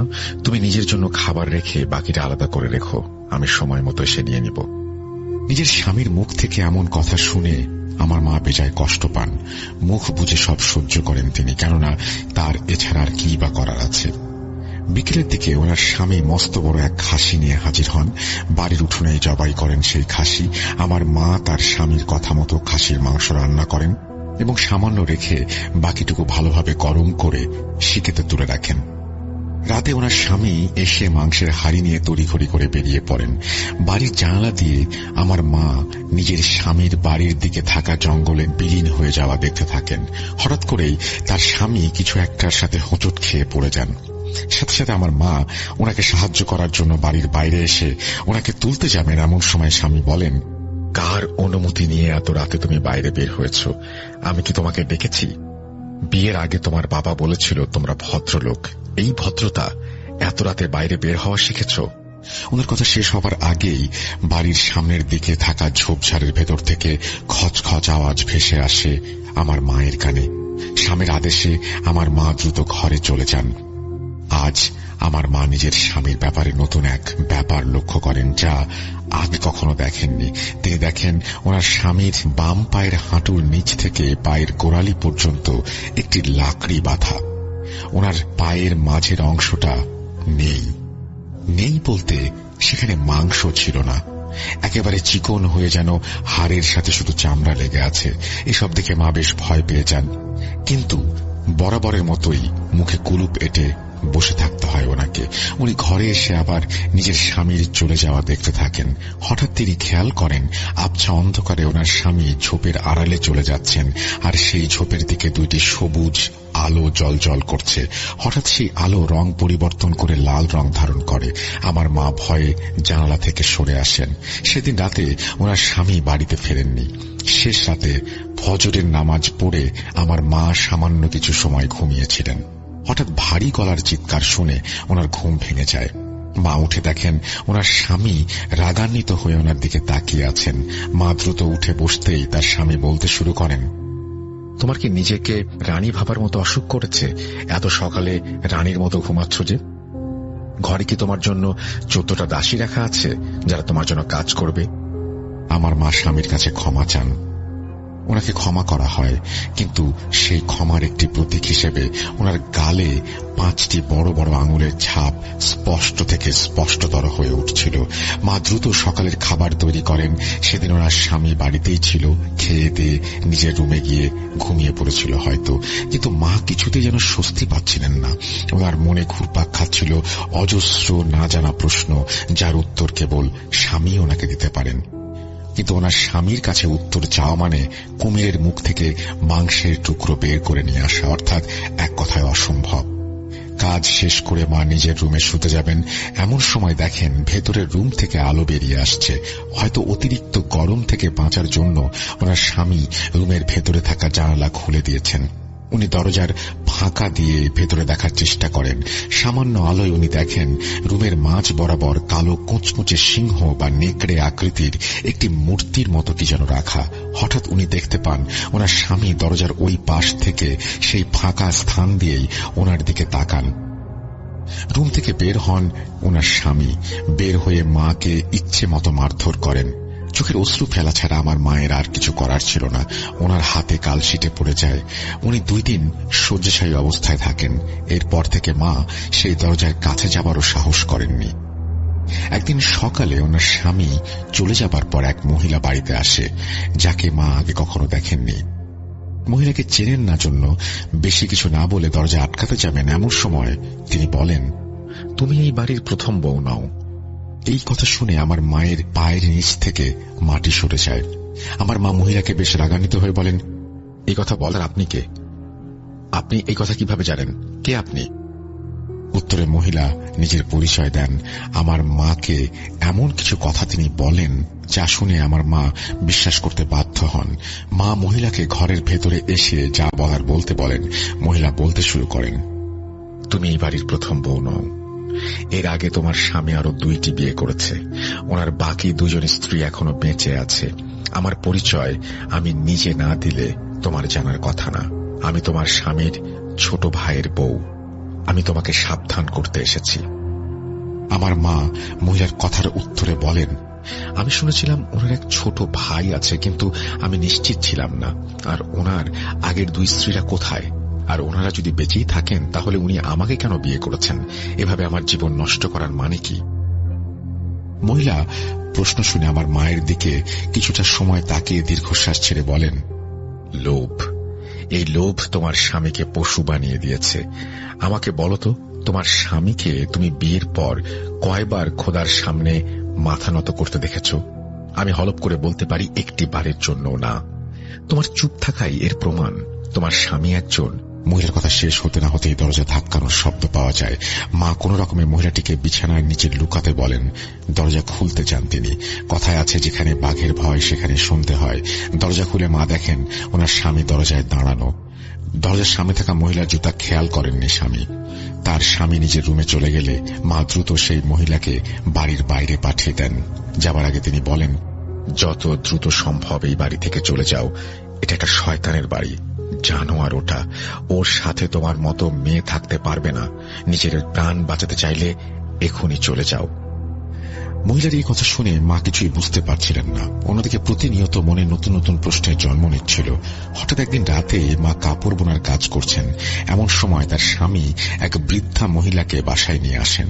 কোনো কথা না বলেই দ্রুত মহিলাকে নিয়ে নিজের রুমে গিয়ে দরজা বন্ধ করে দেন। মা আগ্রহ নিয়ে দরজার পাশে দাঁড়িয়ে থাকেন, কিছু শুনতে পাবেন এই আশায়। ভেতর থেকে মহিলা বলছে, সম্ভব না, তুই অন্য কোনো রাস্তা ভাব। কতবার বলেছি বাড়ির বউকে সাবধানে রাখবি, পেরেছিস? চোখাচোখি না হলে তো এই বায়না করতো না। আমি ওকে বোঝাবো, কিন্তু তুই কিছু করবি না। শুধু আমি যা বলবো সেই মতো কাজ করবি, কোনো প্রশ্ন করবি না। মা তার স্বামীকে বলতে শোনেন, কিন্তু মা। বৃদ্ধা মহিলা মায়ের স্বামীকে থামিয়ে দিয়ে বলেন, কোনো কিন্তু নেই, যা বলছি কর। আমার ছোট ছেলে আমার কথার অবাধ্য হয়েছে জন্যই আজ এই অবস্থা। এখন তুইও কি সেই পথে হাঁটবি? যা বলেছি তা জোগাড় কর, আর তোর বউয়ের ঘুমানোর অপেক্ষা কর। তোর বউ ঘুমিয়ে পড়লে আজ আমাকে ওর সাথে কথা বলতে হবে, নইলে আমি এখানে আসতাম না। তুই সময় নষ্ট করিস না, যা বললাম সময় থাকতে করে ফেল। আমি ওর সাথে কথা বলে ওকে মানিয়ে নেব। সম্পূর্ণ বাক্য শেষ না করেই দুজন চুপ হয়ে যায়। খুব ধীরে ধীরে কথা বললেও আমার মায়ের দৃঢ় মনোযোগের বলেই মা সব শুনতে পান। কথা শেষ হবার সাথে সাথেই মা পা টিপে টিপে নিজের বিছানায় গিয়ে শুয়ে পড়েন। মা বুঝতে পারেন এই মহিলা নিশ্চিত তার শাশুড়ি, কিন্তু তিনি থাকেন কোথায় আর এসব উল্টাপাল্টা কথা কেন বলছেন? আমার মা চোখ বন্ধ করে এসব ভাবছেন। এমন সময় তার স্বামী বের হয়ে তাকে বলেন, খেয়েছ? আচ্ছা শোনো, না খেলে খেয়ে এসো আর আলো নিভিয়ে শুয়ে পড়ো। সারাদিন অনেক কাজ করতে হয়, আরাম করে ঘুমাও। এই কথা বলে স্বামী চলে যান এবং তিনি জানান তিনি ঘুমাবেন, কেউ যেন তাকে বিরক্ত না করে। মা এসব নিয়ে ভাবতে ভাবতেই ঘুমিয়ে পড়েন। সকালে ঘুম থেকে উঠে মা রীতিমতো চমকে যান। ওনার স্বামী এক অপরিচিত অল্প বয়সী মহিলাকে বাড়ি নিয়ে আসছেন। বাড়িতে এসে মাকে বলেন এই মহিলা নাকি তার মামাতো বোন। তার মামা মামি নাকি অনেক আগেই মারা গিয়েছেন। মহিলার স্বামী কিছুদিন আগে মারা যাওয়ার মহিলার যাওয়ার কোনো জায়গা নেই আপাতত। মহিলা তাই কিছুদিন এখানেই থাকবেন। তিনি অন্তঃসত্ত্বা। তার স্বামী ওনার যত্নের কোনো ত্রুটি করতে নিষেধ করেন। আমার মা এবারে এসব দেখে মুখ খোলেন। একটা মানুষ ভয় পেতে পেতে আর কত সহ্য করতে পারে? মা বলেন, আপনার পরিবারে কে কে আছে বলুন। আমাকে আপনি আপনার ব্যাপারে কোন কথাটা বলেছেন? আমি আপনার স্ত্রী, কিন্তু আমি আপনাকে চিনি না, জানি না, আপনার সম্পর্কে কিছুই জানি না। আজ আপনি চুপ থাকতে পারবেন না, উত্তর দিন। আজ মায়ের কথা শুনে তার স্বামী রাগ করছেন না। তিনি বললেন, আমি যা করেছি তোমার ভালোর জন্যই করেছি। তোমার ভুলের জন্য আমাকে সব করতে হচ্ছে। আমাকে আমার কাজ করতে দাও, আর কোনো প্রশ্ন করবে না। উত্তর পাবে না জেনেও প্রশ্ন করার কি মানে আছে?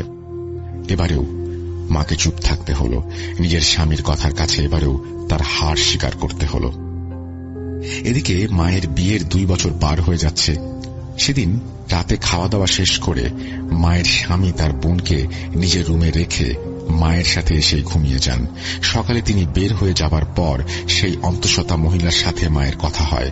মা ওনাকে নিজের পরিচয় দিতে বলেন, কিন্তু মহিলা বারবার মায়ের প্রশ্ন এড়িয়ে যান। মহিলার চেহারাতে কেমন যেন ভয়ের ছাপ। মায়ের অনেক জোড়াজুড়িতে মহিলা বলতে শুরু করেন, দিদি, আমার নাম পারুল। আমার স্বামী 2 মাস আগে মারা গিয়েছেন। আমার অবস্থা খুবই খারাপ। পেটে বাচ্চা নিয়ে 2 বেলা 2 মুঠো খেতে পারি না। রাস্তায় রাস্তায় ঘুরি। আপনার স্বামীর সাথে আমার কয়েকদিন আগে রাস্তায় দেখা হয়। তিনি আমাকে বেশ কিছু টাকা দিয়ে বলেন ওনার বাড়িতে ওনার ঘর পরিষ্কার করার কাজ করে দিতে হবে। কিন্তু দিদি, এই অবস্থায় আমি কিভাবে কাজ করব? আমার 9 মাস চলছে। আমাকে তিনি বলেন সন্তান হবার পর থেকেই কাজ শুরু করতে। এর আগে আমাকে নিজের বাড়িতেই থাকতে বলেন, আর কি কি কাজ করতে হবে তা আপনাকে দেখে শিখতে বলেন। আমি খুশি মনেই আমার সন্তানের মুখ চেয়ে রাজি হই দিদি। কিন্তু কাল রাতে ওই রুমে আমি ঘুমাতে পারিনি। রাতে বারবার 2টি সবুজ আর লাল চোখ আমার সামনে ঘুরঘুর করছিল। ভয়ে চিৎকার দেবার ক্ষমতাও হারিয়ে ফেলেছিলাম দিদি। আপনার স্বামী আমাকে এসব বলতে মানা করেছেন, কিন্তু দিদি আমার খুব ভয় করছে। আমি কি করব বুঝতে পারছি না। এই শুনে মা এবারে নড়ে চড়ে বসেন। তিনি এর শেষ দেখার প্রতিজ্ঞা করেন। দুপুরে রান্না বাদ দিয়েই তিনি পাশের গ্রামে নিজের স্বামীর ভাইয়ের বউয়ের সাথে দেখা করেন। যাবার আগে পারুলকে ভালোভাবে দরজা বন্ধ করে দিতে বলেন। সেখানে গিয়ে তার দেবরের দেখা পান। তার দেবর তাকে জানান, আমাদের পরিবার কখনোই তেমন ধনী ছিল না, ছাপোষা মানুষ আমরা, নুন আনতে পান্তা ফুরোয় অবস্থা। আমার ভাইয়ের মধ্যে লোভ নামক বস্তু ছিল, যার সব হয়েছে আমার মায়ের জন্য। একদিন আমার ভাই কোথা থেকে যেন একটি বই সংগ্রহ করে। এরপর থেকে শুরু হয়। এর আগে 2টি বিয়ে করেছে, 2 বউয়ের সন্তানদের দান করে দিয়েছে। দ্বিতীয় বউ তার সন্তানকে দান করার ব্যাপারটা টের পেয়ে যায়, তাই দান করতে বিলম্ব হওয়াতে পিশাচরূপী শয়তান কোনোভাবে তার পায়ের মাংসে কামড় বসিয়েছে। এরপর থেকে পায়ের অবস্থা তো আপনি জানেনই। এসব করেই এত টাকা পয়সার মালিক হয়েছে সে। এখন সে পিশাচ সাধনা করে। ভাইয়ের সব কর্মকাণ্ড লোকমুখে কুসংস্কারের মতো ছড়ায়। সেই সাথে অনেকবার বিয়ে করতে চেয়েও পারেনি। তোমার খোঁজ পেয়ে তাই দ্রুত তোমাকে বিয়ে করে, কিন্তু তোমার বয়স 18 না হলে তোমার সন্তান উৎসর্গের কোনো যোগ্য হবে না। তুমি সাবধানে থেকো। বাকি 2 বউয়ের মধ্যে প্রথমজন পাগল হয়ে গেছে, আর দ্বিতীয়জন কোথায় কেউ জানে না। প্রতি 2 বছর পর পর বাচ্চা দান করতে হয়। এবছর কি করবে তাই নিয়ে হয়তো ভাবছে। মা এসব শুনে বলেন, ভাই, এবার আর ভয় পেলে চলবে না, কেননা এসব শুধু আমার জীবনের প্রশ্ন নয়। আমাকে সব জানানোর জন্য ধন্যবাদ, আসি। মা তার স্বামীর ভাইয়ের কথা বিশ্বাস করেন, কেননা তার স্বামীর আচরণ এসবের সত্যতা প্রমাণ করে। বিকেলে বাড়ি ফিরে এসে পারুলকে সব জানান। পারুল এবং মা বুঝতে পারেন পারুলকে কেন এখানে আনা হয়েছে। কথা শেষে 2 রাকাত নফল নামাজ পড়ে তিনি হাতুড়ি দিয়ে নিজের হাতে রুমের দরজা সজোরে আঘাত করে ভেঙে ফেলেন। রুমে প্রবেশ করে মা দেখেন নেকড়ের মতো একটি মূর্তি রুমের মাঝখানে রাখা, আর বিভিন্ন স্থানে নকশা করা। নেকড়ে মূর্তির চোখ 2টি সবুজ হয়ে আছে। মাকে দেখার সাথে সাথে সেই চোখ লাল হয়ে যায়। মা নিজের স্বামীর আসার অপেক্ষা করতে থাকেন। সন্ধ্যায় তার স্বামী এসে সব দেখে বাকরুদ্ধ হয়ে যায়। তিনি বারবার পারুলকে বাইরে নিয়ে যেতে চাচ্ছেন। একবার সফল হন, কিন্তু মা তার পিছু নেন, আর হাতুড়ির আঘাতে নিজের স্বামীর পায়ে লাগানো কাঠের লাকড়িটি ভেঙে দেন। সাথে সাথে তার স্বামী মাটিতে পড়ে যান। দোহাই তোমার, একে ভেতরে নিয়ে যেও না। আমি তো মরবই, সাথে তুমিও বাঁচবে না। অনেক বড় ভুল করতে যাচ্ছ তুমি। আমার কথা শোনো। মা বলেন, আপনি আপনার পিশাচ পূজা করেন। আমি আপনার ভাইয়ের কাছ থেকে সব শুনেছি। ওই সবুজ চোখ আমি চিনে নিয়েছি। আপনি পারুল আর ওর পেটের বাচ্চার জন্য এই সমস্ত কিছু করছেন, তাই না? একথা শুনে স্বামী বলেন, হ্যাঁ, আমি পিশাচ পূজা করি। এই পিশাচই আমাকে ধন সম্পত্তি দিয়েছে, আর সে আমার সাথেই থাকে। সেদিন রাতে তোমাকে দেখে ফেলেছিল, তারপর থেকে তোমার গর্ভের সন্তানের দিকে লোভ, কিন্তু তোমার বয়স কম, তুমি আমাকে সন্তান দিতে পারবে না। মা পারুলকে নিয়ে ঘরের ভেতরে চলে আসেন। রাত হতে না হতেই ঘরের আশেপাশে মায়ের স্বামীর আত্মচিৎকারে বাতাস ভারী হয়ে ওঠে, এবং সে সাথে অনেক পশুর গর্জন। গভীর রাতে জন্ম হয় কাজলের। হ্যাঁ, সেই কাজলের, যার 2 জন মা, পারুল এবং মার্জিয়া। মার্জিয়া মায়ের হাতেই জন্ম হয় আমার জন্মের পর আমার মা জ্ঞান হারান। জ্ঞান ফিরে এলে তিনি দেখেন সকাল হয়ে গেছে। মার্জিয়া মা বাড়ির সদর দরজার সামনে রক্তাক্ত অবস্থায় বসে আছেন, আর তার হাতে সেই হাতুড়ি। মার্জিয়া মায়ের কোলে ছিলাম আমি। আমার মা মার্জিয়া মাকে দেখে ভাবেন তিনি হয়তো বেঁচে নেই, কিন্তু মার্জিয়া মা বলেন, পারুল, আমি পিশাচকে আঘাত করেছি, কিন্তু মারতে পারিনি। এই মূর্তি ভেঙে ফেলতে চেয়েছিলাম, কিন্তু আমার স্বামী মারা যাবার আগে আমাকে বলেছে পিশাচ এই মূর্তির দাস। এটা ভেঙে ফেললে সে মুক্ত হয়ে যাবে। সারা রাত ভেবেছি, ভেবে সিদ্ধান্ত নিয়েছি এই মূর্তির দায়িত্ব আজ থেকে আমার। আমি এটা নিয়ে দূরে কোথাও চলে যাব।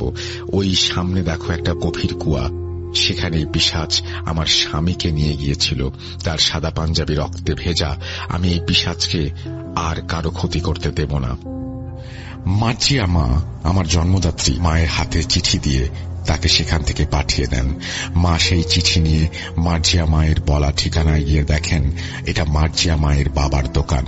চিঠিতে কি লেখা ছিল তা আমার মা কখনো জানতে চাননি, কিন্তু এরপর থেকে আমি নিজের নানু হিসেবে যাকে চিনেছি তিনি আসলে আমার আপন নানু ছিলেন না, তিনি মার্জিয়া মায়ের বাবা। আমার বাবাও আমার জন্মদাতা পিতা নন। আমার নানু অর্থাৎ মার্জিয়া মায়ের বাবা আমার মায়ের বিয়ে দেন। মার্জিয়া মা নিজের পুরো পরিবারটাই আমাদেরকে দিয়ে দিয়েছেন। তিনি কোথায় আছেন, বেঁচে আছেন কিনা আমি জানি না। আমি তাকে কখনো দেখিনি, কিন্তু আজ আমি বেঁচে আছি শুধুমাত্র তার জন্যই। আমার মা তো কিছুদিন আগে মারাই গিয়েছেন, কিন্তু তিনিও যতদিন বেঁচে ছিলেন তার কারণও ছিল মার্শিয়া। এখন আমাকে কেউ যদি জিজ্ঞেস করে, আমি বলি আমার মা দুজন, একজন আমার জন্মদাত্রী মা আর একজন আমার জীবনদাত্রী মার্শিয়া মা। আমি কাজল, এই ছিল আমার দ্বিতীয় মায়ের ঘটনা। প্রিয় লিসেনার্স, এই বলে মাহি আপু তার কাজল ত্রিবেদীর ঘটনাটি সমাপ্ত করেন। এই ছিল আজকের ঘটনা। এই ঘটনা শোনার পর আমার বারবার মনে হয়েছে নিজের মায়ের কথা। আসলে আমাদের জীবনে বাবা মায়ের অবদান কতটুকু তা আমরা কখনো উপলব্ধি করতে পারি না। আজ বিদায় নিচ্ছি, দেখা হবে নতুন কোন এপিসোডে নতুন কোন ঘটনা নিয়ে। সেই পর্যন্ত সবাই ভালো থাকুন, সুস্থ থাকুন, মোস্ট ইম্পর্টেন্টলি ভূত.com এর সাথে থাকুন। আল্লাহ হাফেজ। এই ছিল ঘটনা। আমরা দ্বিতীয় ঘটনাটিও শুনলাম, খুব লম্বা একটা ঘটনা। আশা করছি আপনাদের ভালো লেগেছে। আমরা চলে যাব আমাদের পরবর্তী ঘটনায়।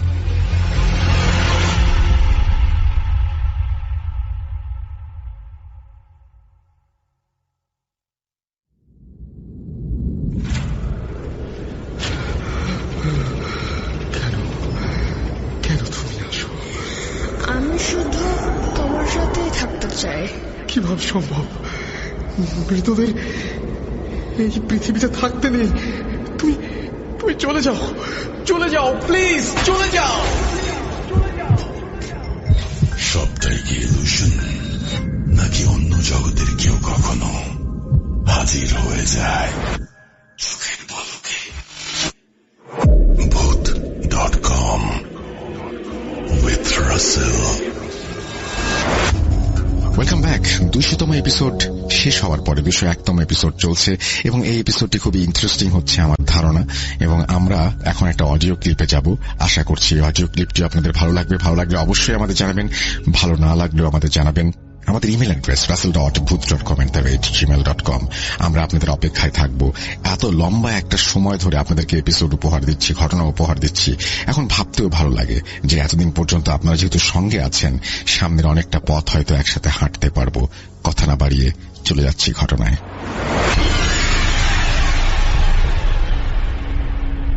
আসসালামু আলাইকুম রাসেল ভাই, এবং সকল লিসেনারকেও জানাই আমার সালাম। আসসালামু আলাইকুম রাসেল ভাই। জানি আপনি সবসময় ভালো দলেই থাকেন, তবু একটা মানুষ সবসময় ভালো থাকতে পারে না, ভালো মন্দ মিলিয়ে থাকে।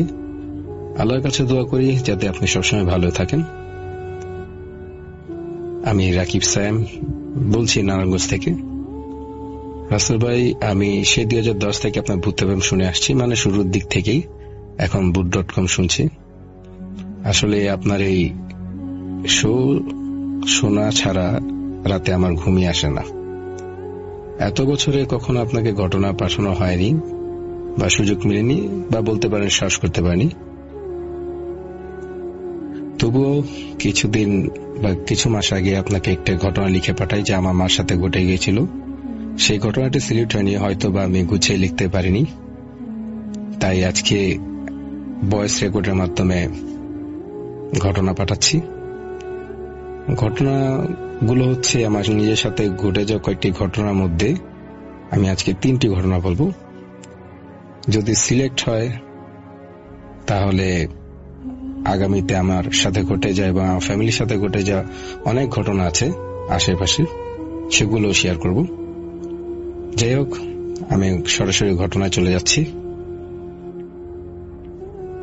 প্রথম যে ঘটনাটি বলবো সেটা আমার স্বপ্নে ঘটে যাওয়া একটি ঘটনা। সেই ঘটনাটি ঘটে 2001 কি 2 সালের দিকে, যখন আমার 7 কি 8 বছর ছিল। এই স্বপ্নের ঘটনাটা আমি এজন্যই বলছি কারণ সেই স্বপ্নটি আমি আজও ভুলতে পারিনি। রাসেল ভাই, আমি নারায়ণগঞ্জের বাসিন্দা হলেও আমার নানির বাড়ি হচ্ছে চিটাগং হাটহাজারী জেলার বাড়িগোনা নামে এক গ্রামে। সেই গ্রামটি ছিল হালদা নদীর একটি শাখা ধরে। তো আগে প্রত্যেক বছরই আমার আব্বু আমাদের নিয়ে যেত নানুর বাসায়, প্রায় 1 মাস থাকতাম সেখানে। 2001 সাল কি 2 সালের দিকে আব্বু আমাদের নানি বাসা নিয়ে যায়। তখন আমাদের বাড়িগোনা ছিল প্রত্যন্ত একটি গ্রাম, মানে পুরো গ্রাম, সেখানে বিদ্যুৎ নাই বললেই চলে তখনকার সময়। তাই এই বিদ্যুৎ না থাকার কারণে সন্ধ্যা হলেই সবাই ঘুমিয়ে যেত ওই গ্রামে। আমরাও সন্ধ্যা হলে কে খাওয়া দাওয়া করে কিছুক্ষণ গল্প গুজব করে ঘুমিয়ে যেতাম। রাসেল ভাই, আমি আমার নানির বাসায় একটু বর্ণনা দিই। নানির বাসাটা ছিল হালদা নদীর একবারে পার ঘেঁষে, মানে নানুর বাসার সামনেই ছিল নদী। বাসাটি ছিল প্রথমে বারান্দা, তারপর থাকার রুম বা বেডরুম যেখানে আমরা থাকতাম, তার পিছনে একটা খালি জায়গা উঠোনের মতো, তার পিছনে বাথটব এবং বাথটবের মাঝে হচ্ছে টয়লেট। রাসেল ভাই, যখন নানি বাসা যেতাম তখন খুব দুষ্টুমি করতাম আমি আর মেজো ভাই। মার কথা শুনতাম না, তাই মাঝে মধ্যে শাসন করতাম আমাদের। তো এক সন্ধ্যায় আমরা খাওয়া দাওয়া করে ঘুমিয়ে যাই। আমরা আসলে রাসেল ভাই নানু বাসায় ঘুমাতাম হলো ফ্লোর করে, কারণ তখন নানু বাসায় কেউ থাকতো না, আমরাই মাঝে মাঝে যেতাম। মানে বছরে একবার যে যেতাম তখনই নানুর বাসা খোলা হতো, বাকিটা সময় কেউ থাকতো না। আর সেখানে তাই খাট বা চোখের কোনো ব্যবস্থা ছিল না, আমরা গেলে ফ্লোর করে একসাথে সবাই ঘুমাতাম। তো আমি একবারে কিনারে ঘুমাই আব্বুর পাশে। ঘুমিয়ে যাওয়ার পর আমি একটা স্বপ্ন দেখি। স্বপ্নটা হচ্ছে এরকম যে আমি কোনো কারণে মা আমাকে অনেক শাসন করে রাত্রিবেলা। তা আমি কি করি, রাগ করে বাড়ি যে পিছনে উঠোনের জায়গাটা আছে, সেই উঠোনের জায়গাতে খড়কুটোর একটা স্তূপে গিয়ে শুয়ে পড়ি। রাসেল ভাই, আপনি জানেন বা লিসেনাররা অনেকেই জানবেন যে গ্রামে ধান কাটার পর যে খড়গুলো থাকে সেগুলো একটা বড় স্তূপ তৈরি করে। এখন করে কিনা যায় না, অনেক বছর হবে গ্রামে যাই না। স্তূপ তৈরি করে, মাঝখানে একটা বাঁশ দেওয়া থাকে, তার উপর একটা ডিবি রাখা হয়। তো আমি সেই স্তূপের উপরে শুয়ে পড়ি। মানে স্বপ্নে আমি দেখছি মার সাথে রাগ করে আমি রাত্রে ওই স্তূপে ঘুমিয়ে যাই আর কি। এরপরে দেখি যে ভাজ্যের পাশ দিয়ে কে যেন আসছে, বলছে গম্ভীর ভাষায়, রাকিব। তখন আমি যে খড়কুটায় শুয়েছিলাম উঠে পড়লাম, উঠে অপলক দৃষ্টিতে সেখানে তাকিয়ে থাকলাম। দেখলাম একটি লোক আসছে, যার সারা শরীর চাদর দিয়ে ঢাকা ছিল। মানে চাদরটা এরকম ভাবে ছিল যে দু হাত দিয়ে পেঁচিয়ে রাখলে যেরকম হয় না, যেমন পাখির ডানা দুটো যদি দুইটা ডানা যখন মুখের সামনে এসে ধরে যেরকম আবর্তন করে রাখতে পারে বা আবর্তন করে, তেমন ভাবেই ওই লোকটি চাদর দিয়ে তার সারা শরীর ঢেকে রেখেছে বা আবর্তন করে রেখেছে। সেইভাবেই সামনে আস্তে আস্তে আসতে লাগলো, আর আমি স্বপ্নের মধ্যে ভয় পেতে লাগলাম। তখন ওই লোকটা যখন সামনে আসলো, আস্তে আস্তে সামনে আসতেছিল, যখন আমিও সেই লোকটা দিকে তাকিয়েছিলাম।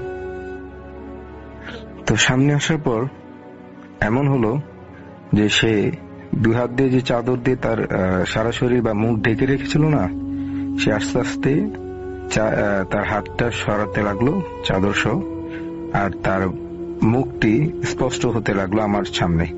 যখন তার মুখ দেখলাম তখন আমি আরো ভয় পেয়ে গেলাম।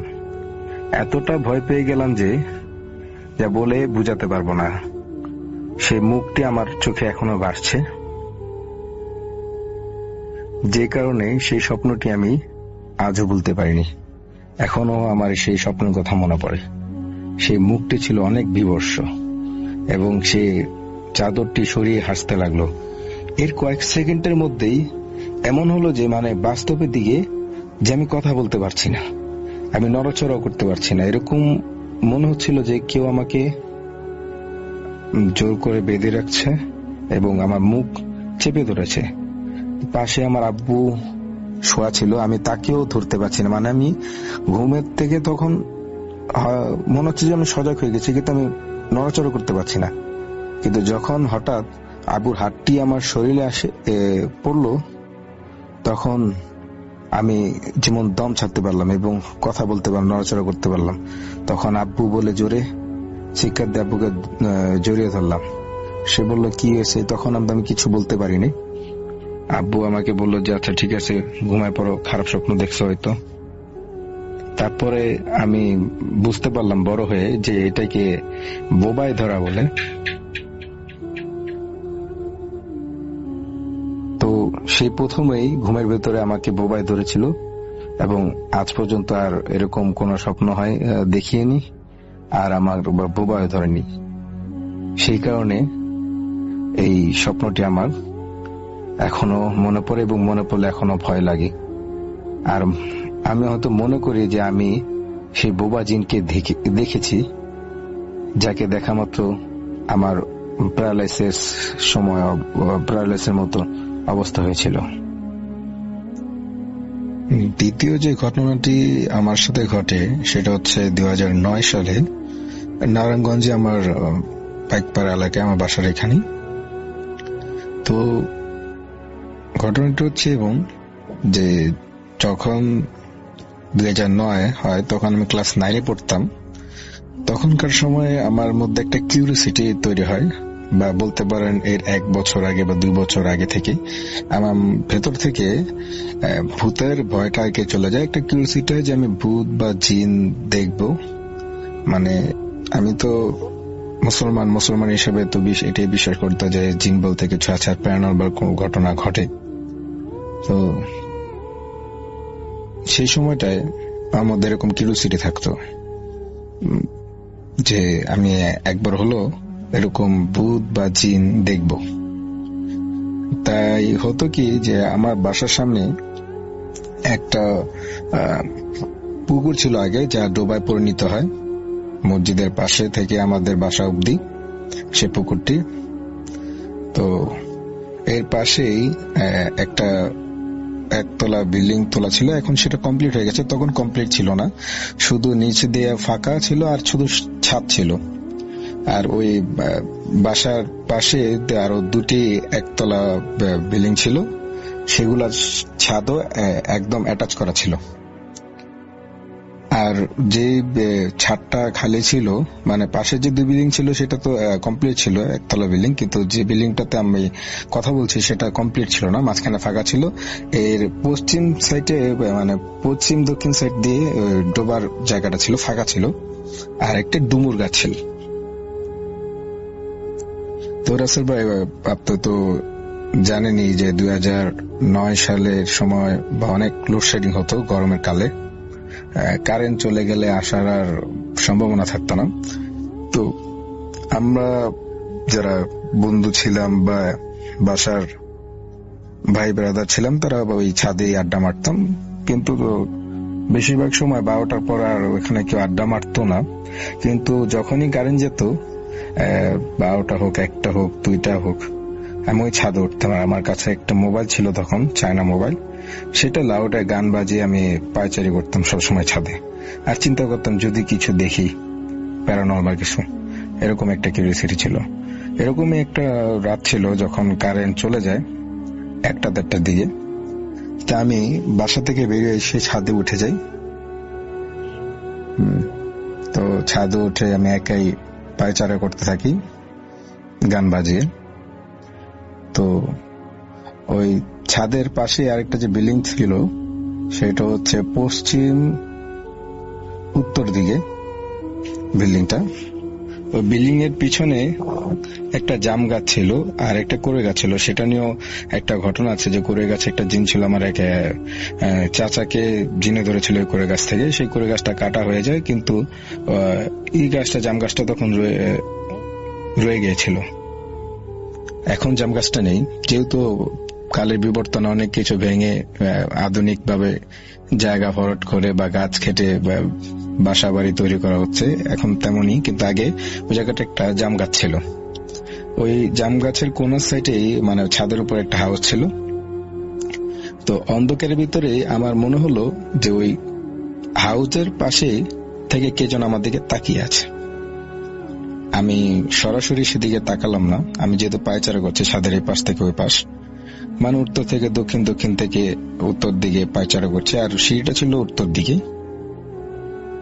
তা আমি আর চোখে দেখতে লাগলাম যে হ্যাঁ, কিছু একটা আমার দিকে তাকিয়ে আছে, সেটা চোখগুলি অস্বাভাবিক ভাবে বড়।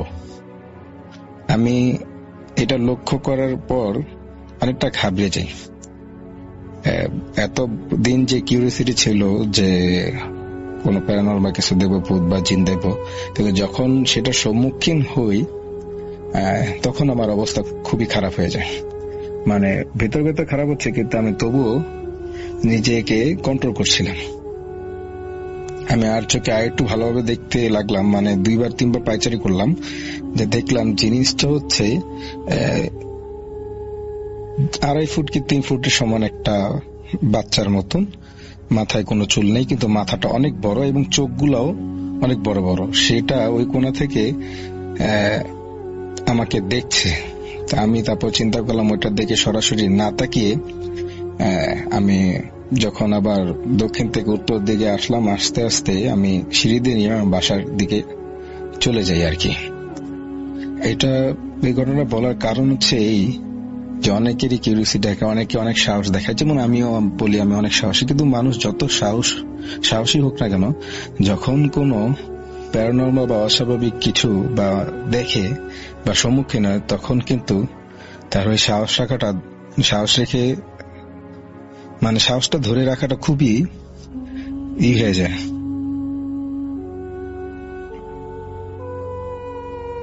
কঠিন হয়ে যায়। দ্বিতীয় যে ঘটনাটি আমি বলবো, সেই ঘটনাটি হচ্ছে আমার জীবনের এই পর্যন্ত ঘটে যাওয়া সবচাইতে ভয়ানক ঘটনা প্যারানরমাল দিক দিয়ে। ঘটনাটি ঘটেছে আমার নানুর বাসার সেই বাড়িগোনা নামক গ্রামে। তো সালটা ছিল 2014। তখন আমি, আমার মামাতো ভাই এবং কিছু তার বন্ধুরা মিলে পশ্চিমপাড়া বাজারে আড্ডা দিচ্ছিলাম। অবশ্য বাসা থেকে সন্ধ্যার দিকে বেরিয়েছিলাম মামাতো ভাইয়ের সাথে। মামাতো ভাইয়ের নামটি হচ্ছে নাসির। আগে তারা সাম্পান ছিল তাদের, কিন্তু সাম্পানের কোস্ট এবং নদীতে করার কারণে তারা তখন সিএনজি চালাত আর কি। মদিনাঘাট থেকে বাড়িগোনা, পশ্চিমপাড়া, পূবপাড়া পর্যন্ত তারা সিএনজি সার্ভিস দিয়ে থাকতো মানুষ যাতায়াতের জন্য। তো তার সিএনজি করে ঘুরতাম বা ঘুরতে বেরিয়েছিলাম সন্ধ্যা দিকে। তো আড্ডা দিতে দিতে রাত 12টা বেজে যায়। তখনকার সময়ে বাড়িগোনা গ্রামে অনেকটা ইলেকট্রিসিটি এসেছিল, কিন্তু রাস্তার দিকে লাইট থাকতো না আর কি। বাসায় বাসায় ইলেকট্রিসিটি ছিল, কিন্তু ওই যে আছে না যে 100 পাওয়ার 60 পাওয়ারের বাল্ব, এগুলো ইউজ করা হতো বাসা বাড়িতে, এবং তা খুবই সামান্য আলো হতো, মানে বেশি লাইট ইউজ করতো না কোনো বাসায়। আর রাস্তাতে তো লাইট ইউজ করতোই না। ওই কোনো দোকান যদি খোলা থাকতো তো সেই আলোতেই চলতো। তার গ্রামের মানুষটা টর্চ দিয়ে চলাফেরা করতো, টর্চ লাইট দিয়ে। যাই হোক, আমি ঘটনাতে আবার ফিরে আসি। তো আমরা বাজারে, পশ্চিমপাড়া বাজারে আড্ডা দিচ্ছিলাম। রাত 12টা বেজে যায়, সবগুলো দোকানপাট বন্ধ, শুধু একটা দোকান খোলা যেটাতে আমরা আড্ডা দিচ্ছিলাম আর কি। কারণ গ্রামের বাজার 8টার দিকেই বেশিরভাগ দোকান বন্ধ হয়ে যায়, আর যেগুলা কয়েকটা খোলা থাকে ফার্মেসি বা কয়েকটা দোকান, সেগুলা খুব বড় জোর 10টা পর্যন্ত খোলা থাকে। কিন্তু আমাদের যে দোকানটা সেটা 12টা পর্যন্ত খোলা রাখার কারণ হচ্ছে যে সেই দোকানটা ছিল আমাদের পরিচিত, এবং আমরা সবাই মিলে আড্ডা দিচ্ছিলাম বিদায় দোকানটি 12টা পর্যন্ত খোলা রাখি। তো আড্ডা দেওয়া শেষ হলে নাসির ভাই আমাকে বলে যে পশ্চিমপাড়ার আরেকটু দূরে, মানে আরো 10 মিনিটের পথ পশ্চিমপাড়া পার হয়ে কাউলি হচ্ছে, তো কাউলি দেখতে যাব কিনা। গ্রামে গেলে প্রায় সময় কাউলি শোনা হয়, কাউলি আসরে যাওয়া হয়, কিন্তু তখন আমার মনে চাইলো না আর কি যে আমি কাউলিতে যাবো। আমি বললাম যে না ভাইয়া, আমি যাব না, তোমরা যাও। তারপর বললো যে রাত তো অনেক হয়ে গেছে, বাসা যাবি এত দূর, একা যেতে পারবি কিনা? আমি বলছি না, একা যেতে পারবো, কোনো সমস্যা হবে না। না, আমার কাছে সিএনজি আছে, আমি তার দিয়ে আসি। কিন্তু আমাকে দিতে গেলে দেখা যেতেছে আর ওদিকে 4-5 জন দাঁড়ানো আছে, তাদেরকে নিয়ে তো আর কাউলি দেখতে যেতে পারবে না। আমি মানে কয়েকজন এখানে দাঁড়িয়ে থাকতে হবে।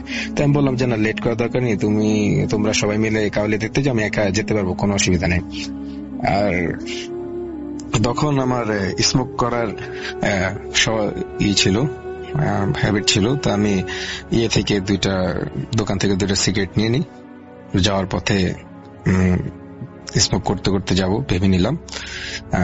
আসলে পশ্চিমপাড়া থেকে আমার নানির বাসা নদীর পাড় দিয়ে যদি তাকাই তাহলে দেখা যায়, যেহেতু নদীর পাড়ে আমার নানির বাসাটা, তো দেখা যেত। কিন্তু এটা এই মানে হেঁটে যাওয়ার পথ ছিল মিনিমাম 1 থেকে 1.5 মাইল, মানে 1 থেকে 1.5 মাইল দূরত্ব হচ্ছে আমার নানির বাসা থেকে পশ্চিমপাড়া সেই বাজারটা। মাঝখানে কোনো দোকান নেই, কিন্তু ওই যে আমার নানুর বাসা ঢুকতে যাওয়ার আগে গোরস্থান দিয়ে যেতে হয়। এর আগে একটি দোকান আছে আমার আরেক মামার, মানে হাতে গোনা, আর 2টি দোকান পরে ওঠে, তাও আবার আমার মামার নানুর বাসার কাছাকাছি। কারণ তখন সেখানকারটা একটু ঘনবসতি, কিন্তু এই বাজারের আগ পর্যন্ত কোনো বাসা বাড়ি নেই, সবগুলো হচ্ছে চাষের জমি। আর এক পাশে হচ্ছে নদী, আর এক পাশে হচ্ছে বিল, মানে চাষের জমি।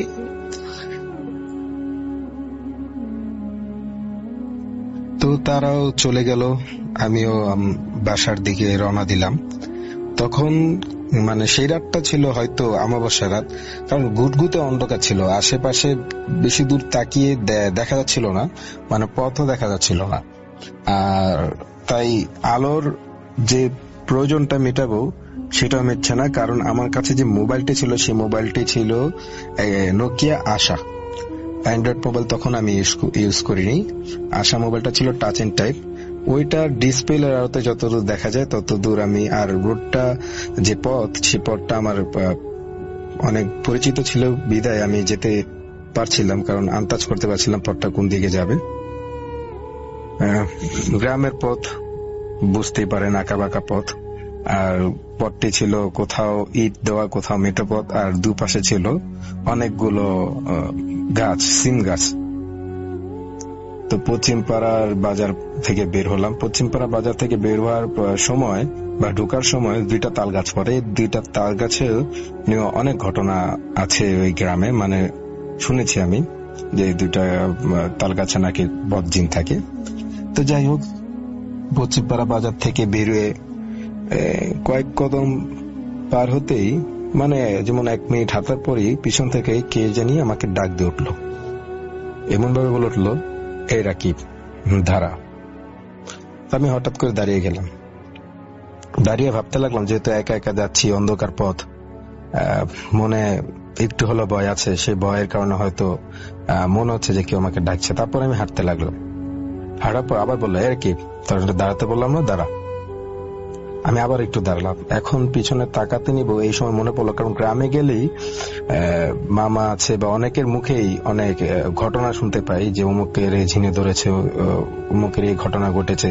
তো এরকম একটা ঘটনা শুনেছিলাম যে এক মাদ্রাসা ছাত্র এরকম রাত্রেবেলা যাচ্ছিল, তাকে পিছন থেকে কেউ একজন ডাক দিয়েছে, সেই পিছনে তাকার সাথে সাথে তাকে ঘাড় মুটকিয়ে মেরে ফেলা হয়েছে আর কি। মানে এরকমটা ছিল যে মনে হচ্ছে কেউ একজন ওই মাদ্রাসা ছাত্রকে কষে এক থাপ্পড় দিয়েছে, থাপ্পড়ের কারণে তার ঘাড় বাঁকা হয়ে সে মারা গেছে, এবং তার গালে এবং ঘাড় পর্যন্ত হাতের ছাপ বসা ছিল। তো এই কথাটা মনে পড়ে আমি আর পিছনে তাকাই না, মানে আমার ভেতরে ভয় আরো বেড়ে গেল। এরকম ভয় বেড়ে গেল যে আমি তখন যে ঠান্ডা ঠান্ডা ভাব ছিল গ্রামে, নদীর বাতাস, তার মধ্যে আমি ঘামাচ্ছি। আর এও একটা মাথায় ভিতরে আসলো যে সাথে সাথে যে এই পিছন থেকে যে আমাকে ডাকছে সে বলছে যে এই রাকিব, দাঁড়া। কিন্তু ওই গ্রামে এমন কোনো মানুষ নেই যে এমন শুদ্ধভাবে কথা বলতে পারবে। আমার কিছুটা কেউ ডাকলে আমাকে ডাকে রাকিববে, আর যদি ওইখানকার লোকই যদি কেউ আমাকে ডাকতো তাহলে বলতে রাকিববে তিয়ে। তিয়ে শব্দটার মানে হচ্ছে যে দাঁড়ান। তো কিন্তু ওই চিরাগাঁও আঞ্চলিক ভাষায় আমাকে ডাক দেয়নি, ডাক দিয়েছে ঢাকা বা শুদ্ধ ভাষায়। তা আমি সেটা চিন্তা করেও আর পিছু তাকাইনি। আমি সিগারেটটা তো ধরানো ছিল, আমি সেটা টানতে টানতে হাঁটতে থাকি। মানে আর সেই পিছন থেকে অনবরত যে জিনিসটা ছিল সেটা আমাকে ডাকতে থাকে, মানে বলতে থাকে যে বারবার এরা কি দ্বারা। প্রচন্ড ভয়ের মাঝেও আমি দ্রুত হাঁটতে লাগলাম, যেহেতু পেছন থেকে কোনো একটা জিনিস বা জিন বলতে পারেন আপনারা আমাকে ডাকছে যে এরা কি দ্বারা।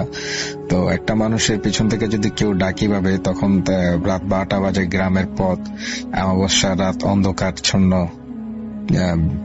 বেশি দূর কিছু দেখা যায় না অন্ধকারের কারণে। এরকম একটা জায়গায় যেখানে কেউ শুদ্ধ ভাষায় কথা বলতে পারে না, কিন্তু আপনাকে শুদ্ধ ভাষায় ডাকছে, তো কতটা ভয়ঙ্কর হতে পারে, যেটা যে পরিস্থিতিতে থাকে, যেমন আমি ছিলাম, আমি বুঝতে পারছি। বা এরকম পরিস্থিতিতে যারা পড়ে তারাই বুঝতে পারবে যে তখনকার সময়টা কত কঠিন হয়ে যায়। তারপর আমি হাঁটতে লাগলাম আর কি বাসার দিকে, কারণ আমার তো আর কোনো উপায় নেই, আমি সেন্সলেস হচ্ছি না, আমি অনেক ভয় পাচ্ছি, কিন্তু আমার মনের ভেতরে একটা জিনিসই চলছে, আমার যেভাবে হোক বাসায় যেতে হবে। আর পেছন থেকে সেই জিনিসটা আমাকে ডেকেই যাচ্ছে, এরা কি দ্বারা, মানে বলে যাচ্ছে দ্বারা।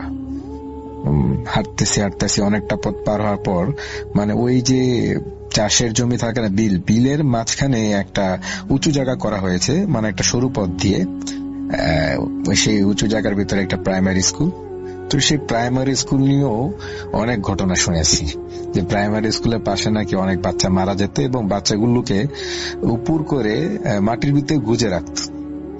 সত্য, সেই ঘটনার কথাটাও মনে পড়ে গেল সেই সময়। আরো ভয় পেতে লাগলাম, কিন্তু আমার হাত পা কাঁপছিল, আমি হাঁটতেছি, আমি অনেক ঘামতেছি, কিন্তু আমি সেন্সলেস হচ্ছি না। আমি তখন ওই স্কুলের পাশে স্কুলের দিকে তাকাবো কিনা সেই ভয়টাও পাচ্ছি। এরকম সময় আমার হাতে যে সিগারেটটা ছিল সেটা শেষ হতে লাগলো। তো শেষ হয়ে যাওয়ার সময় আমি চিন্তা করলাম আরেকটা সিগারেট এর সাথে সাথে ধরাবো। তো ওই সিগারেটটা শেষ হওয়ার আগে একটা সিগারেট ধরাচ্ছি, এরকম পরে আমি বুঝতে পারলাম যে সিগারেটটা আমি উল্টো ধরিয়ে ফেলেছি, যে কারণে সিগারেটটা নষ্ট হয়ে যায়, আমি এটা ফালাই দিই। এবং আমি এতক্ষণ একটা সাহস নিয়ে চলছিলাম যে আমার হাতে সিগারেট ছিল, আগুন আছে, আমাকে কিছু করতে পারবে না, এরকমটা সাহস। মানে অনেক সময় শুনি, অনেকের কাছে শুনি যে আগুন দেখলে জিনেরা ভূতেরা কিছু করতে পারে না। আসলে এটা কতটা বাস্তব আমি এখনো জানি না, কিন্তু একটা মানুষের আশা ভরসা থাকে না, মানুষের আশাই হচ্ছে সবকিছু, ভরসাই হচ্ছে সবকিছু। সেই ভরসার কারণেই আমি এত দূর হেঁটে আসছি। এখন তো সেই জিনিসটাও নাই আমার কাছে। আমি বাসার কাছাকাছি চলে আসছি অনেকটা। যে মামার বললাম না একটা মামার দোকান আছে, সেই দোকানের কাছাকাছি, দোকানটা বন্ধ, অন্ধকার। কিন্তু এখন আরেকটা ভয়ঙ্কর হলো যে আমার গোরস্থানের পাশ দিয়ে যেতে হবে, মানে নদীর পাশে কবরস্থানের পাশে একটা সরু রাস্তা পার হয়ে একটা সাঁকো পার হতে হবে। সাঁকোটা হচ্ছে এই যে আমাদের নানু বাসার পাশে একটা পুকুর খনন করেছে, সেটা হচ্ছে একটা করা হয়েছে নদীর সাথে লিঙ্ক করা। যখন জোয়ার আসে তখন পুকুরটা ভরে, যখন বাটায় যায় তখন পুকুরটা খালি হয়ে যায়। তো এটার উপর সাঁকো দিয়ে যেতে হবে। এই সাঁকোর দিকেও আমার বড় ভাই এবং বড় বোন পড়ে গিয়েছিল ছোট থাকতে, এই নিয়ে ঘটনা আছে। এবং গোরস্থানের পাশের রাস্তা দিয়ে অনেক ঘটনা শুনছি। মানে একবারে ভয়ঙ্কর একটা অবস্থা, যে এই অবস্থায় মনে করেন একটা মানুষ কিভাবে করবে, মানে আমিও অনেকটা বুঝতে পারতেছিলাম না যে কি করব। আমি এখন দাঁড়িয়ে আছি, আমি গোরস্থানের ভেতর দিয়ে যাবো কি যাব না, এরকম একদম ধারণা পর আমার হাতের মোবাইল দিয়ে আমি আমার মাকে কল দিলাম। কল দেওয়ার সাথে সাথে মার ঝাড়ি খেলাম। মা বলতে লাগলো এত রাত হয়ে গেছে, এখনো বাসাস না, কই আসোস? তা আমি বললাম যে মা, আমার পিছন থেকে কে জানি ডাকতেছে, পশ্চিমপাড়া বাজার থেকে আসছি, মানে আসতেছিলাম পশ্চিমপাড়া থেকে কে জানি পিছনের থেকে অনবরত বলে যেতেছে রাকিব ধারা। আমি যে মার সাথে ফোনে কথা বলতেছি তখন ওই পিছনে জিনিসটা বলতেছে এ রাকিব পিছনে তাকা। যেহেতু আমি দাঁড়াইছিলাম তখন, আমি তো তাকাচ্ছি না।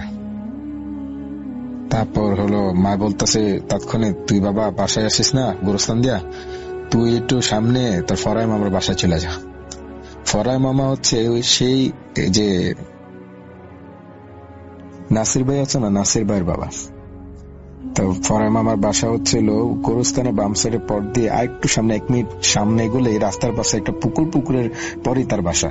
মানে ওই গ্রামে হয় কি যে সবার বাসায় একটা করে পুকুর থাকে, আমার নানির বাসা হোক বা আশেপাশে যতগুলা বাড়িঘর আছে তাদের বাসার সামনে একটা করে পুকুর থাকে।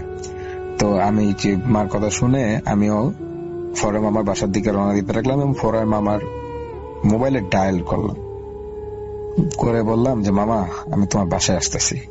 তুমি আসতেছো এই কথায়, নাসির কোথায়? আমি কিছু নাসিম ভাই তো কাউলি শুনতে গেছে, আমি এদিকে এসে বসছি, বাসা যাবো না, আপনার বাসার দিকে আসতেছি। বলছে তাড়াতাড়ি আসো তাড়াতাড়ি আসো। তা আমি আমার বাসার দিকে যেতেছি। তো সেই সময় কিন্তু পিছন দিকে থেকে সেই জিনিসটা কিন্তু অনবরতই এখন বলে যাচ্ছে, তখন তো দাঁড়াইছিলাম বলছে পিছে থাকা, এখন আবার হাঁটতেছি বলতেছে দাঁড়া। তো একই কথা শুনতেছি অনবরত, শুনতে শুনতে আমি মামা পুকুর পাশ দিয়ে গিয়ে মামার বাসার দরজায় নক করলাম। তখনও পিছন থেকে বলতেছে রাকিব পিছে থাকা, রাকিব পিছে থাকা। তারপর দরজাটা খুললো যখন মামা, তখনই আর এই শব্দটা পেলাম না। মামা দরজা খুলে সাথে সাথে বললো তাড়াতাড়ি ঘর ঢুকো, ঘর ঢুকো মামা। আমি ঘর ঢুকলাম, ঘর ঢুকার সাথে সাথে দেখলাম যে মামি পানি হাতে ধরা ছিল, পানি দিয়ে বললো যে পানিটা খাও, তাড়াতাড়ি পানি খাও। মানে এরকম হয়েছে যে যখন তাদেরকে ফোন দিয়ে বলছি যে আমি তোমার বাসায় আসতেছি, তোমার বাসা থেকে বাসা যাবো না, তখনই তারা কিছু একটা বুঝতে পারছে। তা আমি বলতে নিয়েছিলাম যে কি ঘটনা ঘটছে। সে বললো যে মামা বললো যে না এখন কিছু বল লাগবো না, নাসির যেহেতু বাসা আসেনি, নাসির ঘরে তুমি ঘুমাও, চুপ করে সকালে শুনবো না কি হয়েছে না হয়েছে। ঠিক আছে, আমি তখন অনেক ক্লান্ত ছিলাম, ঘামে পুরো ভিজে গেছি আমি, মানে অনেক একটা অবস্থা যে কি একটা পরিস্থিতি থেকে যে আমি মুক্তি পেলাম, মানে মামার বাসা ঢুকে পড়ছে তা বলে বোঝানো যাবে না। তো সে পরের দিন মা সকাল সকালই ফরাই মামার বাসায় চলে আসে, কারণ মামার বাসার আমাদের নানি বাসা তেমন একটা দূর ছিল না। তো এসে বললো যে তোর রাতে যদি ফোন দিস তোর পিছন থেকে ডাকছে, সেটা আমিও শুনছি। মানে আমি যে ফোন দিয়েছিলাম যে মাকে যে আমি বাসার দিকে আসবো কেন গোরস্থানের পাশ দিয়ে, যে আমার যে পিছনে যে অবয়টা আমার দিকে ডাকতেছিল, বলতেছিল যে পিছনে থাকা, সেই শব্দ বা সেই তার কথা ফোন দিয়ে মাও শুনতে পায় যখন ফোনের মাধ্যমে আর কি। তো এরপর কয়েকদিন পর নানির বাসা থেকে চলে আসি। এই ছিল আমার তৃতীয় ঘটনা। তো রাসেল ভাই, আমার ঘটনাগুলি যদি ভালো লাগে অবশ্যই শেয়ার করবেন, শেয়ার করলে আমি অনেক খুশি হব। আপনাকে এত কষ্ট করে ঘটনাটি শোনার জন্য ধন্যবাদ, এবং লিসেনারদেরকেও ধন্যবাদ জানাচ্ছি। আর সবাইকে জানাচ্ছি আমার সালাম আবারও। আসসালামু আলাইকুম, সবাই ভালো থাকবেন।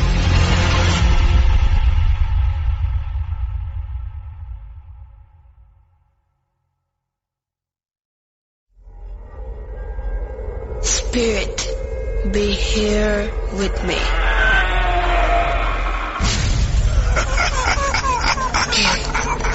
কে তুমি? Bhoot.com. The fear returns with Russell.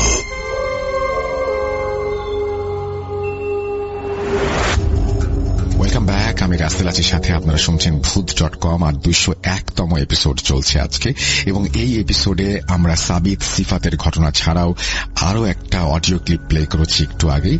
এখন আমরা দ্বিতীয় অডিও ক্লিপে যাব। আশা করছি এই অডিও ক্লিপটি আপনাদের ভালো লাগবে। কথা না বাড়িয়ে সরাসরি চলে যাচ্ছি ঘটনায়, সাথেই থাকুন। আসসালামু আলাইকুম রাসেল ভাই, আশা করি ভালো আছেন। আমি নাজমুল হুদা বলছিলাম ঢাকার উত্তরা থেকে। স্টুডিওতে আসা আমার পক্ষে সম্ভব ছিল না, যার কারণে আমি অডিও ক্লিপ পাঠাচ্ছি। আর গল্পের মধ্যে বা ঘটনার মধ্যে যদি কোনো ভুল ত্রুটি হয় তাহলে লিসেনারদেরকে বলবো ক্ষমা সুন্দর দৃষ্টিতে দেখার জন্য। আসলে রাসেল ভাই, আমার গ্রামের বাড়ি হচ্ছে জয়পুরহাট জেলার কোন এক গ্রামে। আমি সঙ্গত কারণে গ্রামের নামটা বলছি না। তো ঘটনাটা ছিল আপনার 2016 শেষের দিকে আর কি। 16 শেষের দিকে আমাদের গ্রামে একটা পরিবার ছিল। তো পরিবারটার বাবা মা আর মেয়ে ছিল, আর এক ভাই ছিল। তো মেয়ের বাবা কৃষক ছিল, জমিতে কাজবাজ করত। তো হঠাৎ মেয়ের একটা মানে শারীরিক সমস্যা বলতে একটা রোগ ধরা পড়ে, যার কারণে অনেক টাকা পয়সার দরকার পড়ে। তো মেয়েটির বাবা মেয়েটিকে অনেকবার বুঝাইলো যে দেখ মা, আমি টাকা পয়সা জোগাড় করে যেভাবে হোক তো চিকিৎসার ব্যবস্থা করব। তো এইভাবে মেয়েকে আশ্বাস দিত বা আশ্বাস দেয়। তো একদিন হঠাৎ ওর বাবা মার মধ্যে ঝগড়া লেগে যায়। তো এটা আবার ওই মেয়েটা দেখে, আর মেয়েটা বুঝে যে ওর চিকিৎসা টাকা জোগাড় করতে গিয়েই মানে পরিবার মধ্যে টাকার সমস্যা হয়, যার কারণে ঝগড়াটা হয়। তো মেয়েটা করে কি, গলায় ফাঁস নিয়ে সুইসাইড করে। তো সুইসাইড করার এক পর্যায়ে সবাই এটা দেখে ধরাধরি করে আমাদের যে জয়পুরহাট কোন একটা হাসপাতালে নিয়ে যায়। নিয়ে যাওয়ার পরে সেখানে কর্তব্যরত চিকিৎসক তাকে মৃত ঘোষণা করে। তো মৃত ঘোষণা করার পরে লাশ বাড়িতে আনা হয়।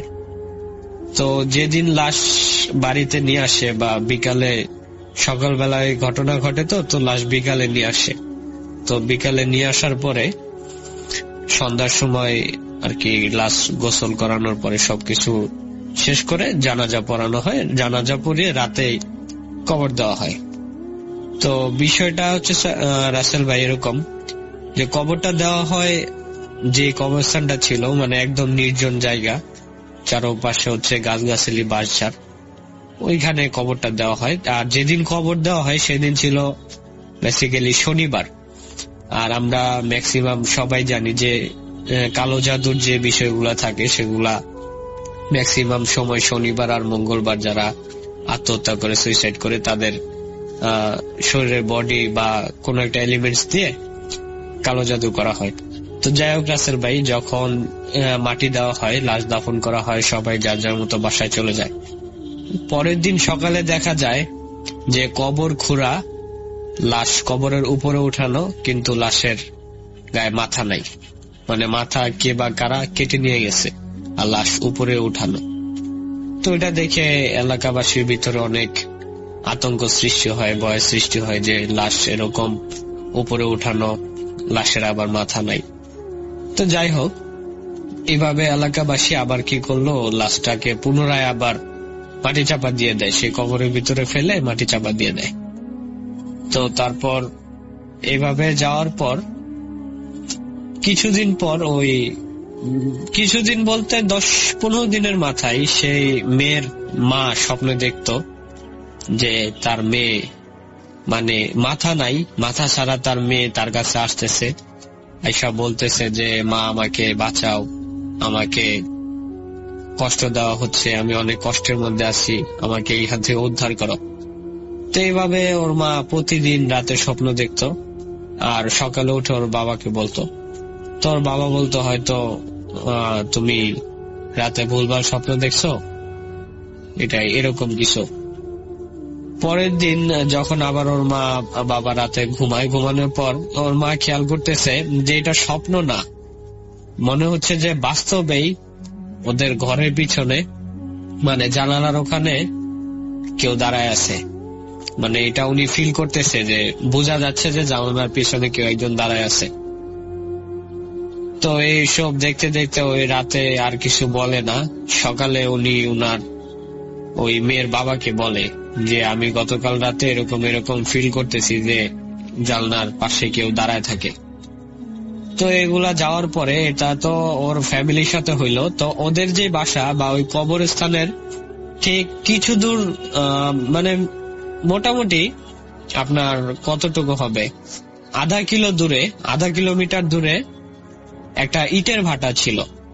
তো ইটের ভাটায় শ্রমিকরা সারাদিন কাজ করতো, আপনার সন্ধ্যা পর্যন্ত কাজ করতো, যারা ইট বানাইতো আর কি, মাটি দিয়ে দিয়ে ইট বানায়। তো ওরা সন্ধ্যা পর্যন্ত কাজ করতো। তো সন্ধ্যা পর্যন্ত কাজ করা যখন মাগরিবের আজান দিবে ভাব, মানে দিবে ভাব বলতে দিয়ে দিছে, মানে চারদিকে আজান হচ্ছে, আজান মানে শেষ, হয়তো কয়েকটা মসজিদে এখনো হচ্ছে আর কি।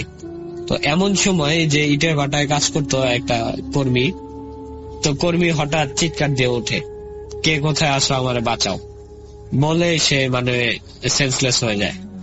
তো সবাই গিয়ে দেখে যে সে ইটের যে বানানো ইট তার পাশে পড়ে আছে। তো সবাই তাকে চোখে মুখে পানি দিয়ে জ্ঞান ফিরায়। জ্ঞান ফিরানোর পরে উনি চোখে মুখে মানে ভয়ের ছাপ। ওনাকে জিজ্ঞাসা করলো কি হয়েছে, তো উনি বলতেছে আমি আর এখানে কাজ করব না। পরে সবাই ওনাকে যখন বারবার রিকোয়েস্ট করলো, দেন উনি বললো যে এরকম দেখতেছি একটা মেয়ের অবয়ব না, মানে উনি যেভাবে বললো আর কি, যে ফুল দেখা যাচ্ছে যে একটা মেয়ের বডি মুভ করতেছে, এদিক থেকে ওদিকে যাচ্ছে হেঁটে হেঁটে, কিন্তু তার কোনো মাথা নাই। পরে এগুলা শুনে এলাকাবাসীর ভিতরে অনেক আতঙ্ক সৃষ্টি, অনেক ভয় পায় অনেকে সবাই। তো সবাই যেহেতু এই সমস্যাটা সৃষ্টি হয়েছে, তার কারণে সবাই বলল যে একটা মিলাদ দেওয়া হোক, মিলাদ দিয়ে এর একটা বন্দোবস্ত হয় কিনা দেখা যাক। তো তারপরে সবাই আবার কবরের ওখানে যায়, দোয়া দুরুদ পড়ে, তারপর একটা মিলাদের ব্যবস্থা করে। মিলাদের ব্যবস্থার পরে আলহামদুলিল্লাহ রাসেল ভাই আমাদের এদিকে আর এরকম কোনো সমস্যা হয় নাই, এখন পর্যন্ত সব ঠিক আছে। গল্পটা যদি ভালো লাগে রাসেল ভাই, ঘটনাটা সত্য রাসেল ভাই, এটা মিথ্যা বা বানোয়াট কোনো ঘটনা না। যদি ভালো লাগে তাহলে লিসেনারদেরকে শোনাবেন। এবং আমাদের গ্রামে অনেক এরকম ছোট ছোট ঘটনা আছে, যেমন রাতের বেলা মাছ ধরতে গেলে অনেক সমস্যা, এরকম কিছু ঘটনা আছে। আমি সুযোগ পেলে অবশ্যই বুট.com এর সাথে শেয়ার করব। বুট.com দীর্ঘজীবী হোক, রাসেল ভাই দীর্ঘজীবী হোক। ধন্যবাদ বুট.com কে, ধন্যবাদ রাসেল ভাইকে। আল্লাহ হাফেজ। আরো একবার আপনাদের সবাইকে স্বাগত জানাচ্ছি ভূত.com এ, এবং 201তম এপিসোডের সমাপ্তি টানতে হবে। আমার মনে হয় যে আমি টায়ার্ড, আপনারাও টায়ার্ড, এবং আপনাদের সবাইকে ঘুমাতে যেতে হবে। আর সেই সাথে